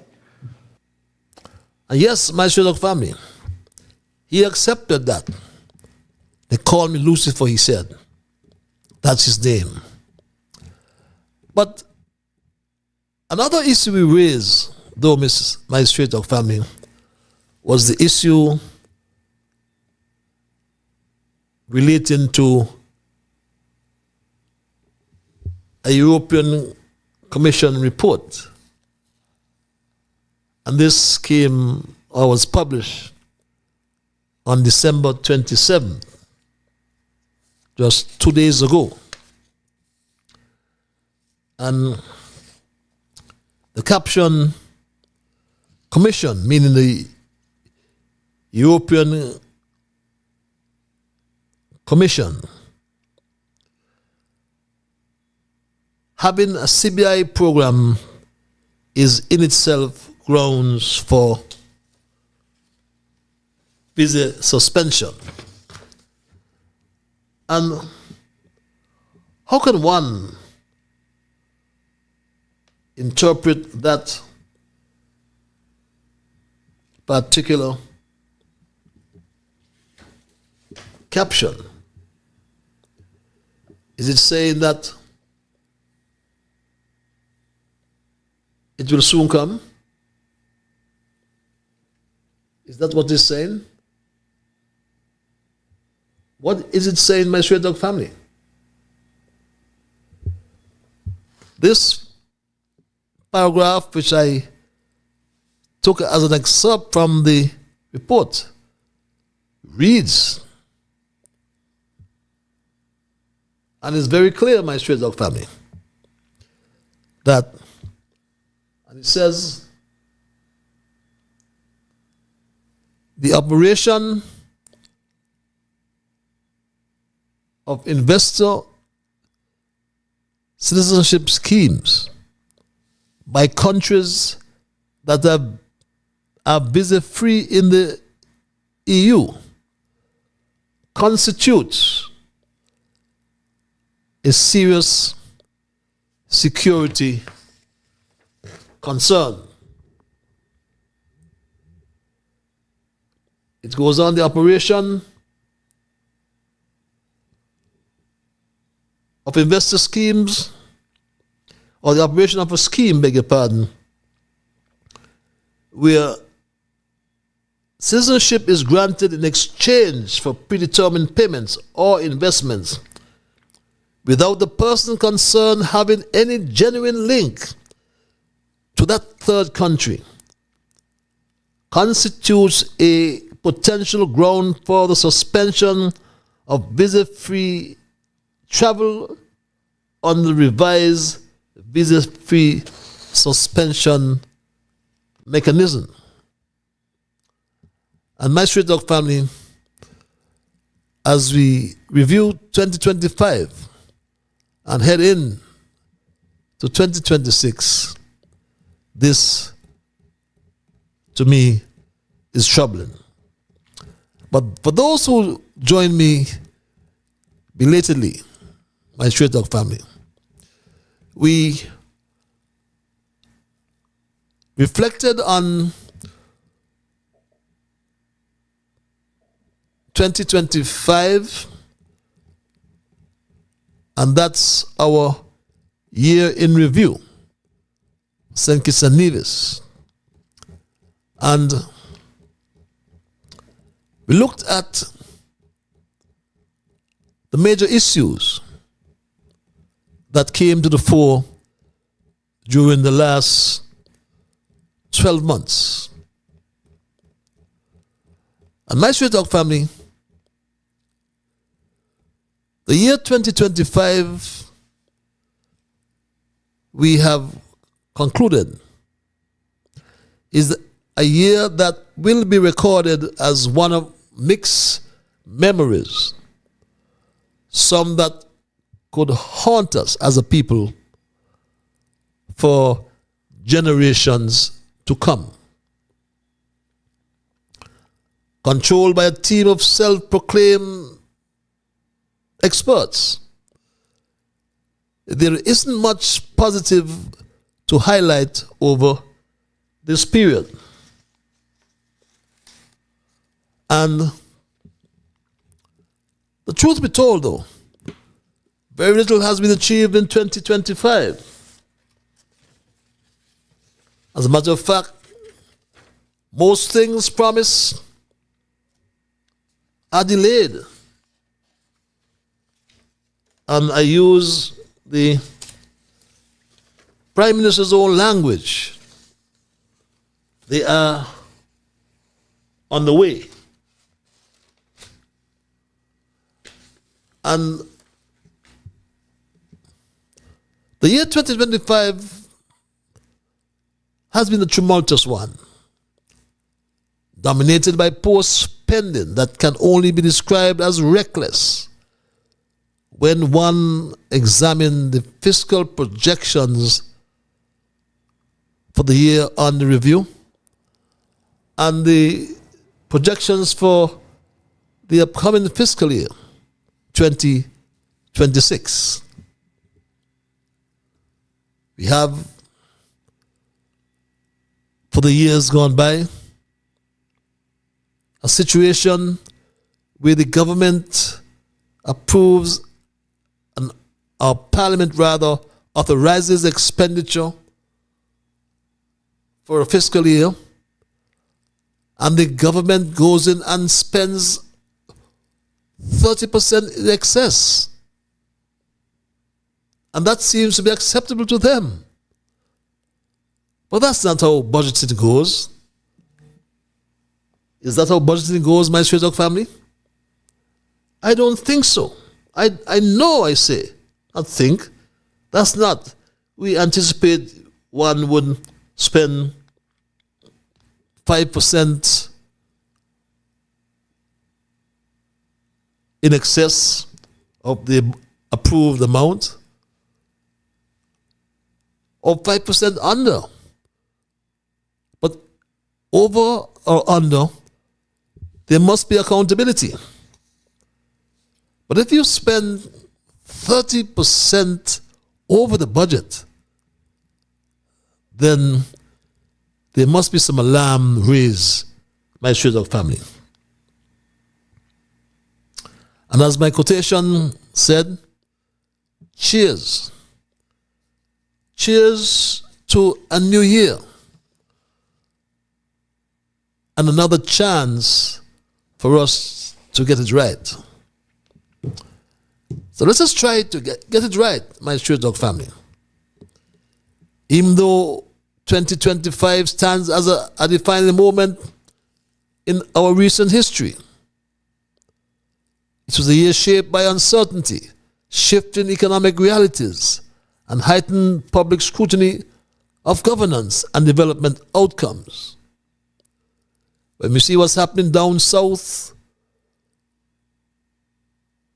with the Venezuelans and the US blockade, what happens or what will happen in an all-out war situation? Things are already so bad, they will get worse. But while the Federation of St. Kitts and Nevis continued to pursue ambitious goals across housing, tourism, agriculture, and social development, the gap between policy announcements and tangible results has become increasingly evident. And my Straight Talk family, the situation with our CBI program is cause for great concern. Destiny is the replacement or new component, I should say, of the CBI, no doubt. Is the project a CBI project? We're still discussing with the government, of course, but yes, the idea is that people that buy a unit can also or get a passport with that, so it also increases the CBI income, because the CBI income has been drying up substantially. It's also a big concern for the island, so it can definitely help rejuvenate the whole passport program. 10,000 residents. So 10,000 new citizens, if they so desire, according to Brantley. But if we consider, as I said before, 4 per family, that puts 40,000 descendants or people descending onto Nevis. My Straight Dog family, the Prime Minister once said that his bucket has a hole. But I'll get back to that. Let me take this call. Call you live. Eternal love and greeting, Brother Patches. Greetings, my brother, Ras Aya. And peace to the love of the Almighty and the ancestors. How are you doing? I am peaceful, man. I want to wish you a healthy new year when it comes.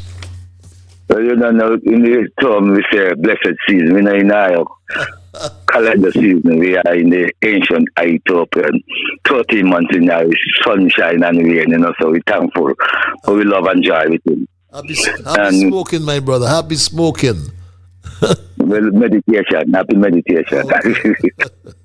Blessed night to you and blessed night to your listeners via YouTube and Facebook, as you say, Facebook. We say love and honor to the people of the world and to the African people in St. Kitts and Nevis and the diaspora where we stand in this world of the Western Hemisphere. But I just heard them make some outline and a statement there where they just play a clip. And it's very troubling. If one say that the CBI program is joining now, why is it that you're still approaching onto it?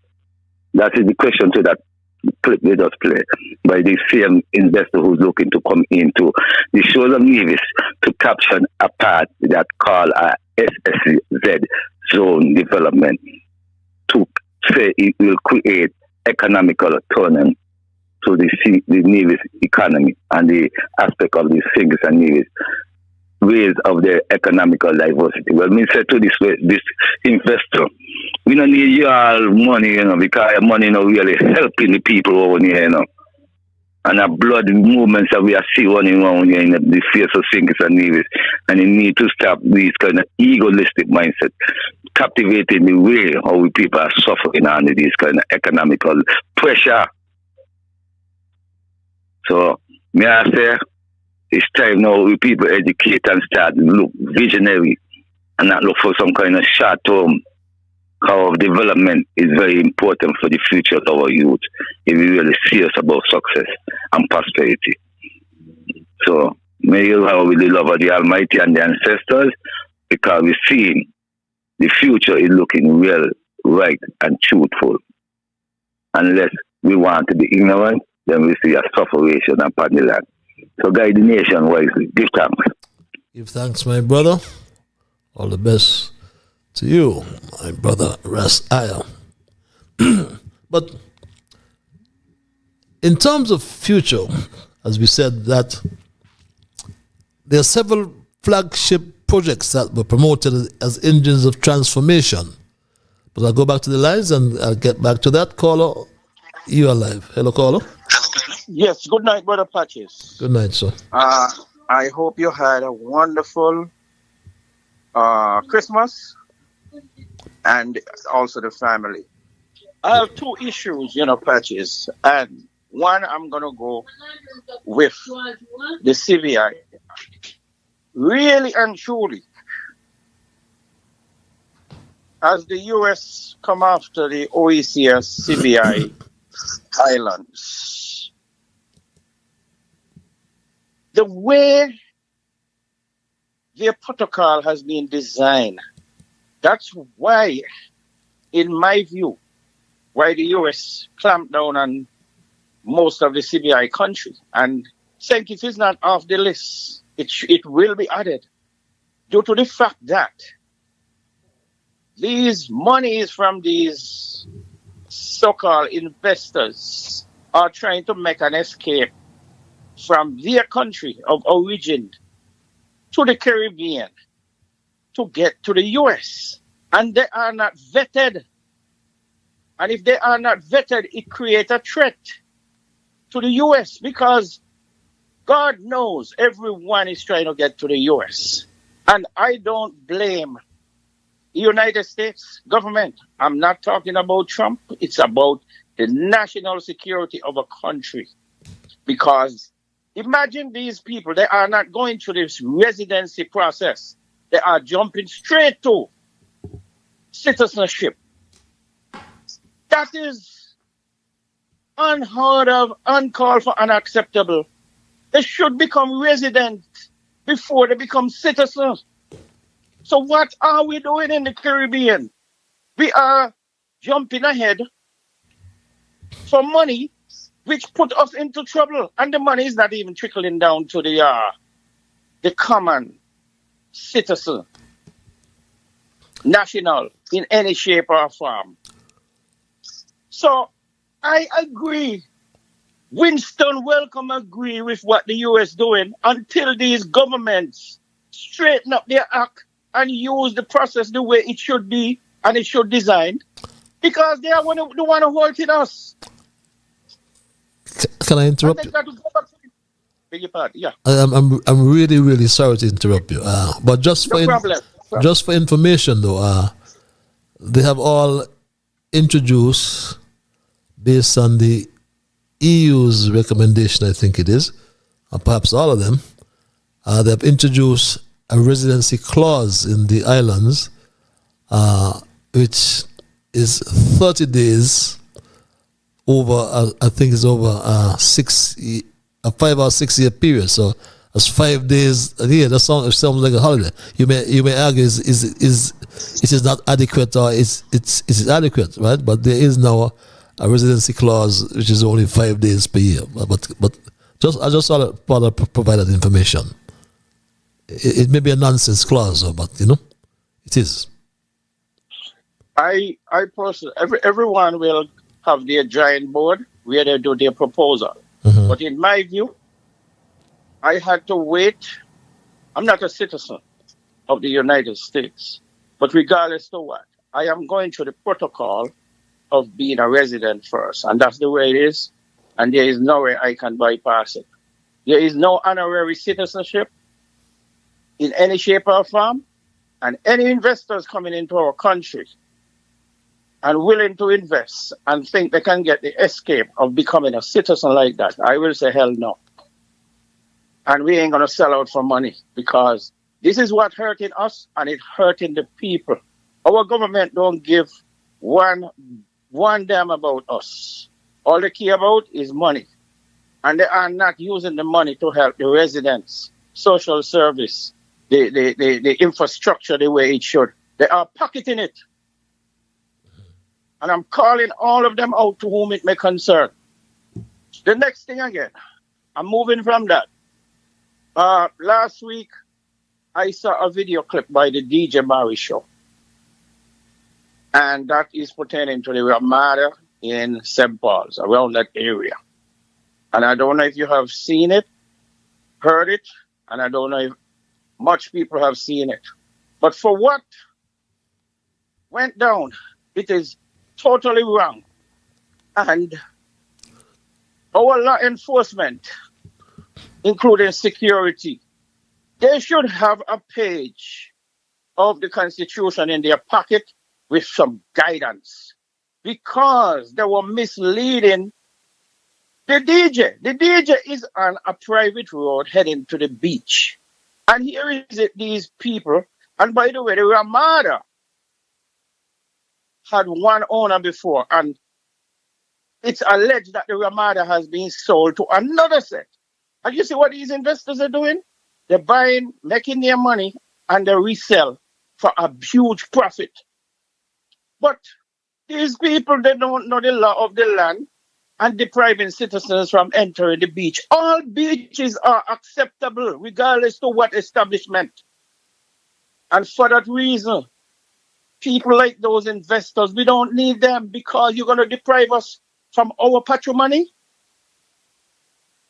Something has to be done about this.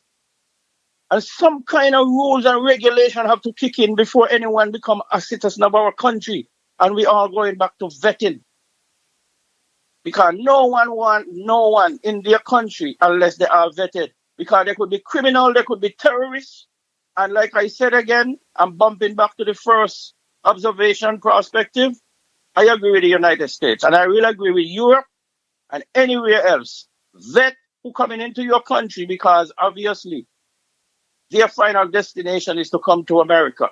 Whether it's for good or bad, but hope not it's bad. And We all have to be devil's advocate. I going to leave it right there, and I'm open for critique. But this is nothing to do with Donald Trump. This is something to do with national security of any country. Thank you for hearing me. Bye for now. Have a wonderful year to the citizens of the Federation. Hope there will be love, peace, and tranquility, and plenty money the rightful way. Bye for now. Thank you very much for your contribution, my dear brother. Good night and a happy new year to you. Reads this email and the entire listening audience of the well put together Straight Talk. I have a lot to talk and write about, but I will wait until 2026 if life permits. An ardent listener to Straight Talk reads this email. Dear Patches, reads this other email. I am bringing to your attention a recent St. Kitts Nevis Observer article by Rick Ambergi naming Attorney General Garth Wilkin Person of the Year. It should concern anyone who cares about media credibility in this country. The article is not journalism. It is a glowing profile devoid of scrutiny, balance, or verification. There are no dissenting voices, no opposition perspectives, no civil society input, and no independent experts. It reads like a press release, not a reported piece. Serious claims are made without evidence. Legislative output is reduced to raw numbers. And if counting laws equals performance, a short-term drop in homicides is attributed to legal reform without casual analysis, historical context, or acknowledgement of other factors. Anti-corruption laws are praised without a single reference to investigations, prosecutions, or enforcement outcomes. This is not a minor lapse. It is a textbook example of access-friendly journalism, where proximity to power replaces interrogation of it. In a small democracy, that failure matters. Your program has long addressed media standards and accountability. This article deserves that scrutiny. Let's go back to the lines. Caller, yes, that's perhaps coming from the Palace Guards, we call them here. Caller, thank you for holding your live. Happy New Year when it comes. Patches, the same to you, man. My brother, thanks a lot.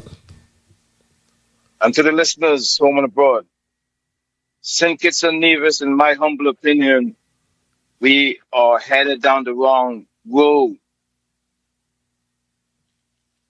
We are in a political crisis and a financial crisis. No doubt about it. Thanks to those two opposition parliamentarians, Richards and Harris, who adamantly has targeted and brought those information to the public. It's appalling to see that we keep giving away our money and we're giving away our lands. The Prime Minister said he's going to take the country republic. We can't see that happening yet. It ain't going to happen. Nobody on the ground want to do the work. The electoral and the constitutional reform is not happening. It ain't happening in 42, 43 years. Patches, if we don't get moving in those regard, we are going to be talking about the same shit, excuse my language. We're going to be talking about the same mess 42 years from now. Nobody wants to do the work to progress the country. If destiny comes on Nevis, it's all over for us. 10,000 presumed passports, recipients for our citizenship. If you can take that and multiply it by 4, we know what the figure is, 40,000. It's already said that we have at least 50,000 plus economic citizens on the outside. Follow the timeline of Mark Grantley and the Prime Minister. The Premier went in the House of Parliament, the Federal House. He stated he wants those economic citizens to come into the Federation. So if it's left up to these fellas, we will be overrun.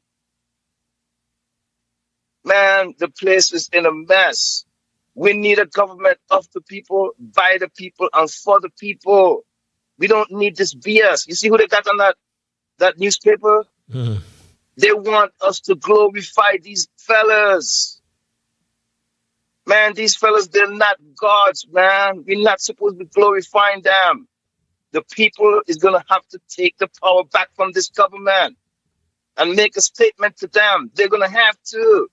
If we don't get up off our butts and move and stand up against them, we are going to lose our countries. Both islands, we're gonna lose them. It's happening right in front of our faces. Some people may not want to talk about it or address it, but man, in technical sense, we already lost St. Kitts and Nevis already. It's already gone. We be like we're fighting from behind. The transparency is not there. Man, like I told you before, Patches, there's no opposition across the Narrows. That's why these two fellas can run away with the reckless spending and all manner of evil to our country. They gotta be stopped. The Premier and the Prime Minister, they gotta be stopped. I don't know how you guys gonna do it, man, because it's not gonna get done sitting on our butts. If we don't get up and stand up to them, we are going to lose our country. Man, just wait until Brantley put that signature on top of those contracts that he about to go into with Destiny. Patches, once them signature goes on them contracts, the pendulum swings into Destiny's favor. When that happens, no subsequent government can pull out of it after that. If a subsequent government try to pull out of it, man, Destiny will own Nevis immediately. They are just going to wait for the government default liability. We hear what Brantley says. The government default liability is going to be so great when these guys already done spend their money up. They're going to take over Nevis. Any mishaps from the government over there. Patches, I'll leave it there for now, man. I wish the people of St. Kitts and Nevis the best going forward. Yeah, thanks a lot, man. We are lending money to these big entities, and we're not even giving a financial injection to the small businesses. Big up Cabo over there in Fountain, man. Been asking for that for months now, man. Them fellas can't get an injection there underground, but we are bailing out these big conglomerate. And you see that Christoph Harbor Marina that Dr. Jew sold out? He should have never did that. He should have kept that for the people, because once that marina get built out, Patches, man, you're going to see them big yachts that's rolling into there to that harbor, but no money's going to be coming into the country, man. We need to make these big conglomerates start paying their fair share of taxes and ease up off the local man at the ports, at the custom yard. That's it for now, man. Thanks a lot. Thank you very We much. wait and watch and see what the new year going to bring, man. But I wish everybody the best going into the new year. Thanks a lot. Thank you. We wish you the same as well, my dear brother. We go back and thank this caller for holding. Hello, caller. Good night. Yes, I'm running out of time, my brother. So. And how are you? I am peaceful. I'm running out of time. I wish you a happy new year. Are you running out of time? Yes, I'm running out of time. I didn't, since you're running out of time, hear what the word of God said. In Psalms 107. We say, oh, give thanks unto the Lord for his good, for his mercy endures forever. Now in Psalm 41, blessed is the man that considereth the poor. In the time of trouble, the Lord shall deliver him. Okay. And for started for 2026, we live to 2026. May the good Lord bless us and keep us. And may the good Lord overshadow us. Patches, have a pleasant night. I am not going no further than there. Thank you very much. Have yourself a happy and healthy new year as well, Mr. Bibleman. Always good to hear you. Okay, it's now, I'll perhaps take 2 more calls before we wrap tonight's session. It's a few minutes after the 10 o'clock hour. I'll perhaps take 2 more calls if I can get my callers to be guided by the rules of brevity. Let's go back to the lines. Caller, you are live. Hello, caller. Good evening, Mr. Ivan. Good evening, my lord, and how art thou? Not bad at all, and I wish you a happy new year, happy and wonderful new year when it comes. I do wish you the same as well, my brother. Okay, thank you. I was passing my radio a few nights ago. I think it was last week, Friday night to be exact. And I heard our Prime Minister give me the blatant disregard for the truth. As the way that maybe he sees as the truth. He was mentioning that the debt situation that the country is in today is as a result of the high debt that the unity government left for him in 2022. I never heard more rubbish.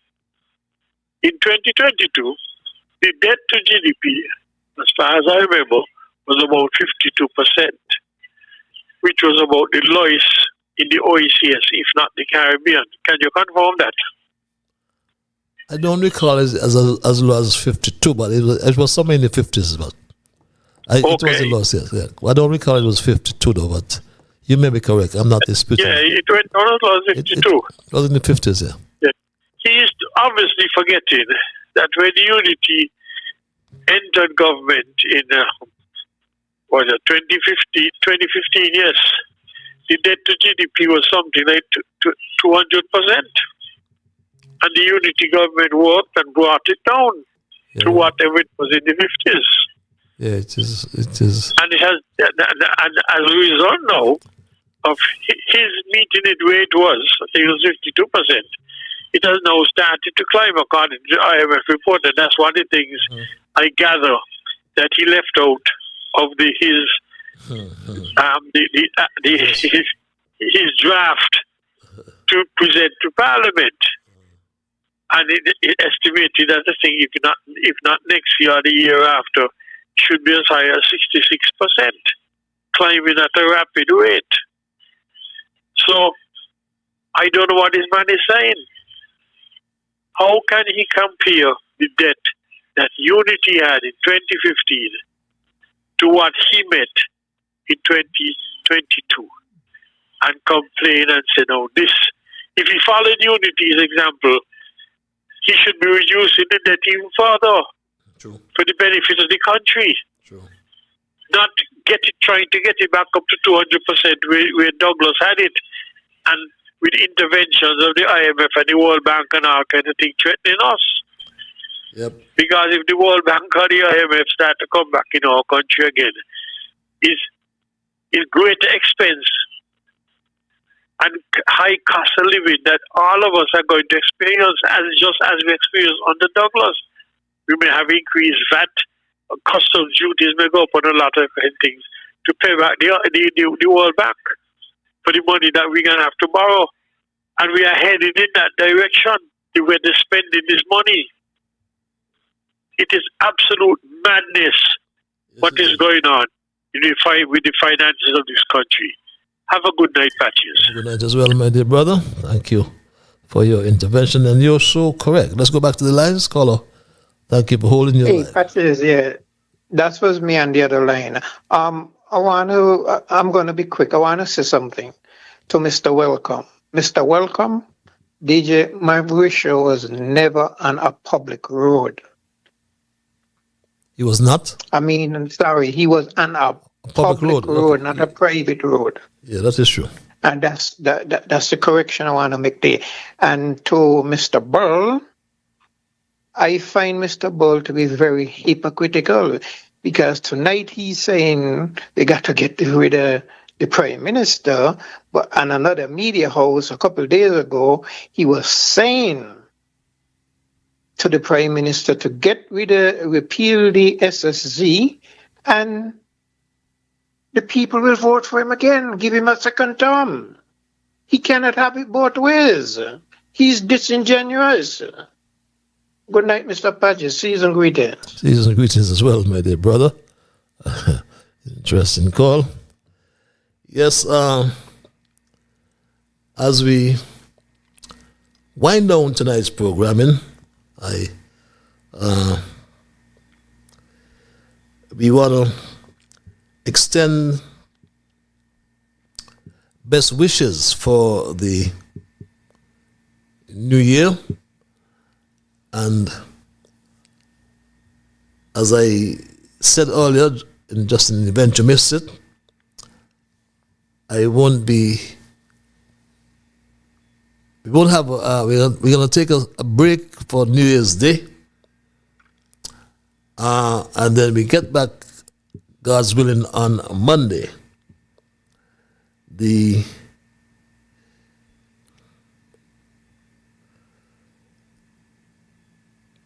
So this, in fact, will be our last program for 2025, and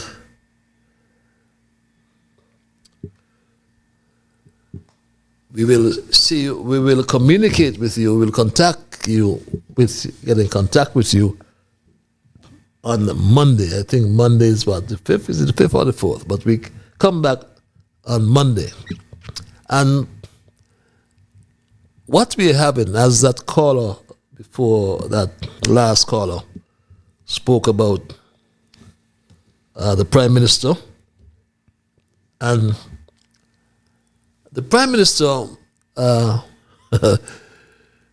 prefers his bucket, not bottomless. He don't mind having a bucket with holes. And when I heard him say this, I cringe. That's important for our country. The CBI came to a crisis point. Water came to a crisis point. Energy and electricity came to a crisis point. These are the very basic things that you would need. Economy and national security came to a crisis point as well, with how they corruptly run the program before. And so, Cornelius, you have asked that question. So I said to those persons, is it prudent that we do that? And we could not have even maintained it. If we had not made any changes, we would have lost the program, period. So here we have a decrease in revenue, yes, but we still have a program. What if we had lost the period? We had lost the period outright. Then we'd have nothing. And then the bottom would really have dropped out. Instead of having some challenges, we would have had a bucket with no bottom. We have a bucket with some holes in the bottom. But that is better than a bucket with no bottom at all. And therefore, we did what we had to do to save the program and give us an opportunity to diversify.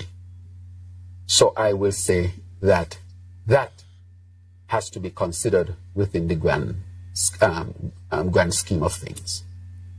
You had asked something else? Could you imagine that, my Stray Dog family?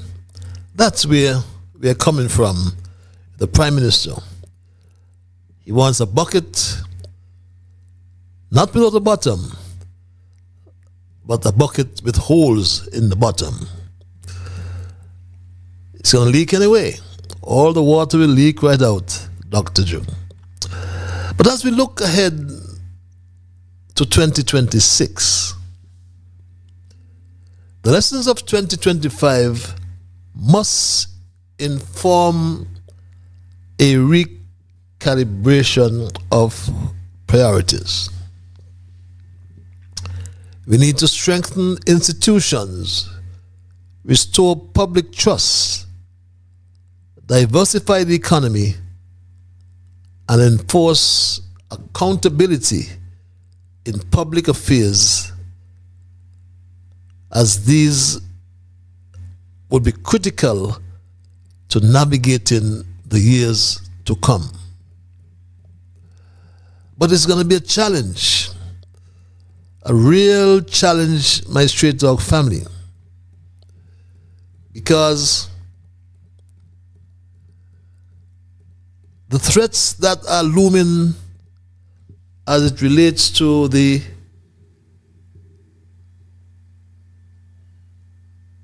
EU Commission,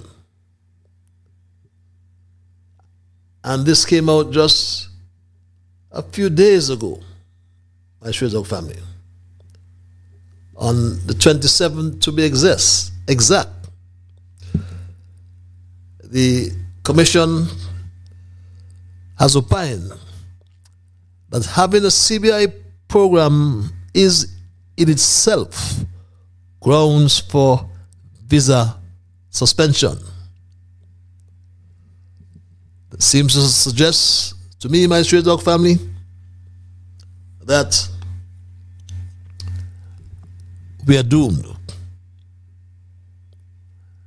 But what is the prognosis for the years ahead? Looking forward, the path for St. Kitts and Nevis is narrow, but it is not closed. What we need is leadership. And not the kind of leadership we have like this Attorney General named Person of the Year. We need fresh leadership. The ghostwriter tries to convince readers to think positive and to resurrect a failed Attorney General. No. That can't help us. Because he surely rules by law and has no respect for the rule of law. So no op-ed can resurrect Garth Lucifer Wilkin. None. Not even his resignation can. But in retrospect, my Straight Dog family, 2025 was not merely a difficult year for St. Kitts and Nevis. It was a revealing one. It highlighted structural weaknesses in fiscal policy, over-reliance on a single revenue stream, and persistent challenges in project implementation and governance. My Straight Dog family, as we look ahead, the lessons of 2025, I repeat one more time, must inform a recalibration of priorities. We must strengthen institutions, restore public trust, diversify the economy, and enforce accountability in public affairs, as these will be critical to navigating the years to come. The legacy of 2025 will ultimately depend on whether it becomes a turning point toward reform and resilience, or a missed opportunity that deepens uncertainty for future generations. 2025 should serve as a warning. The choice and the consequences will belong to we the people, all of us, and those we entrust to govern on our behalf. Elections, it is said, may be just around the corner and will have consequences. All elections do have consequences. But remember, my people, the first choice is always ours to make. So let us therefore ensure the next time that everything would be better than these things we outlined tonight, as we reflected on St. Kitts and Nevis 2025 the year in review. That's my story tonight, my Straight Talk family, and I am not going to change it.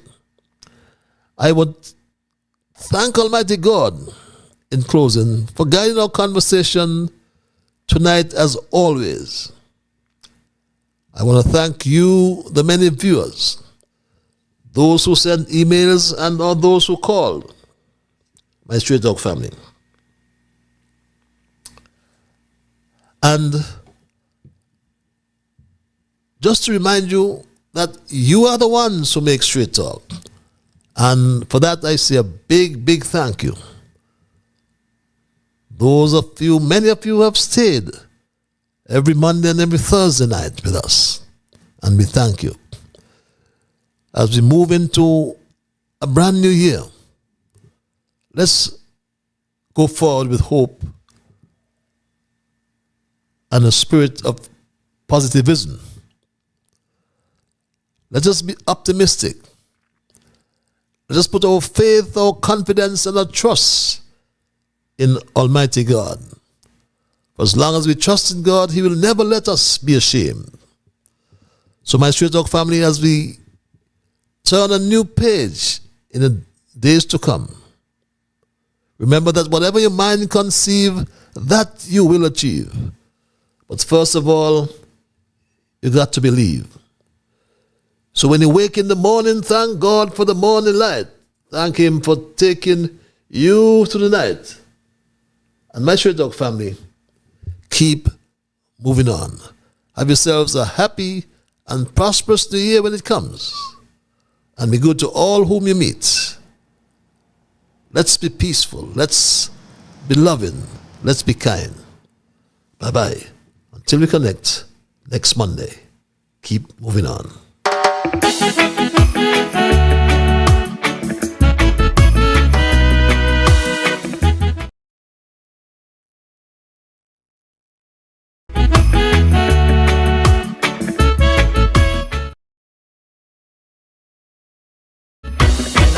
In the morning, I thank God for the morning light. Give Him thanks and praises for taking me safely through the night.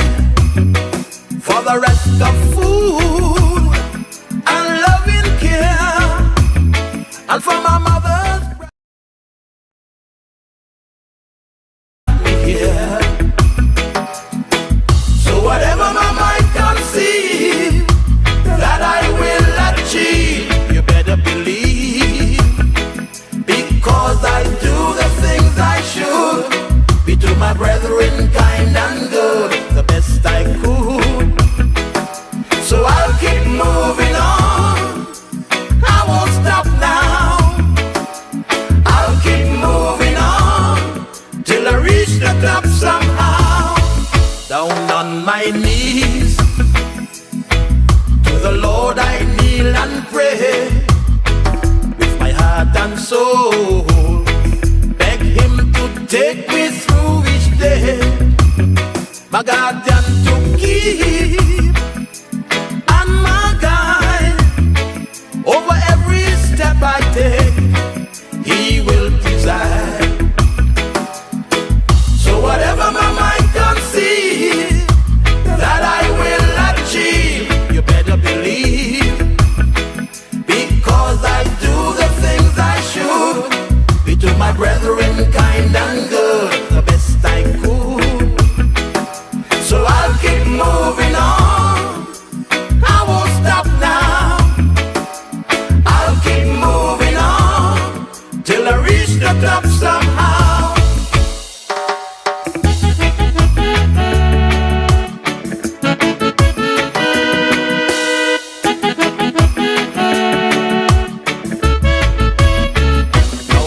My way with strength and courage from above. No man I'll fear, since God protects me with His love. Strong, pure and true, and so sincere, 'cause my knees I'll always stay to the Lord in prayer. So whatever my mind conceives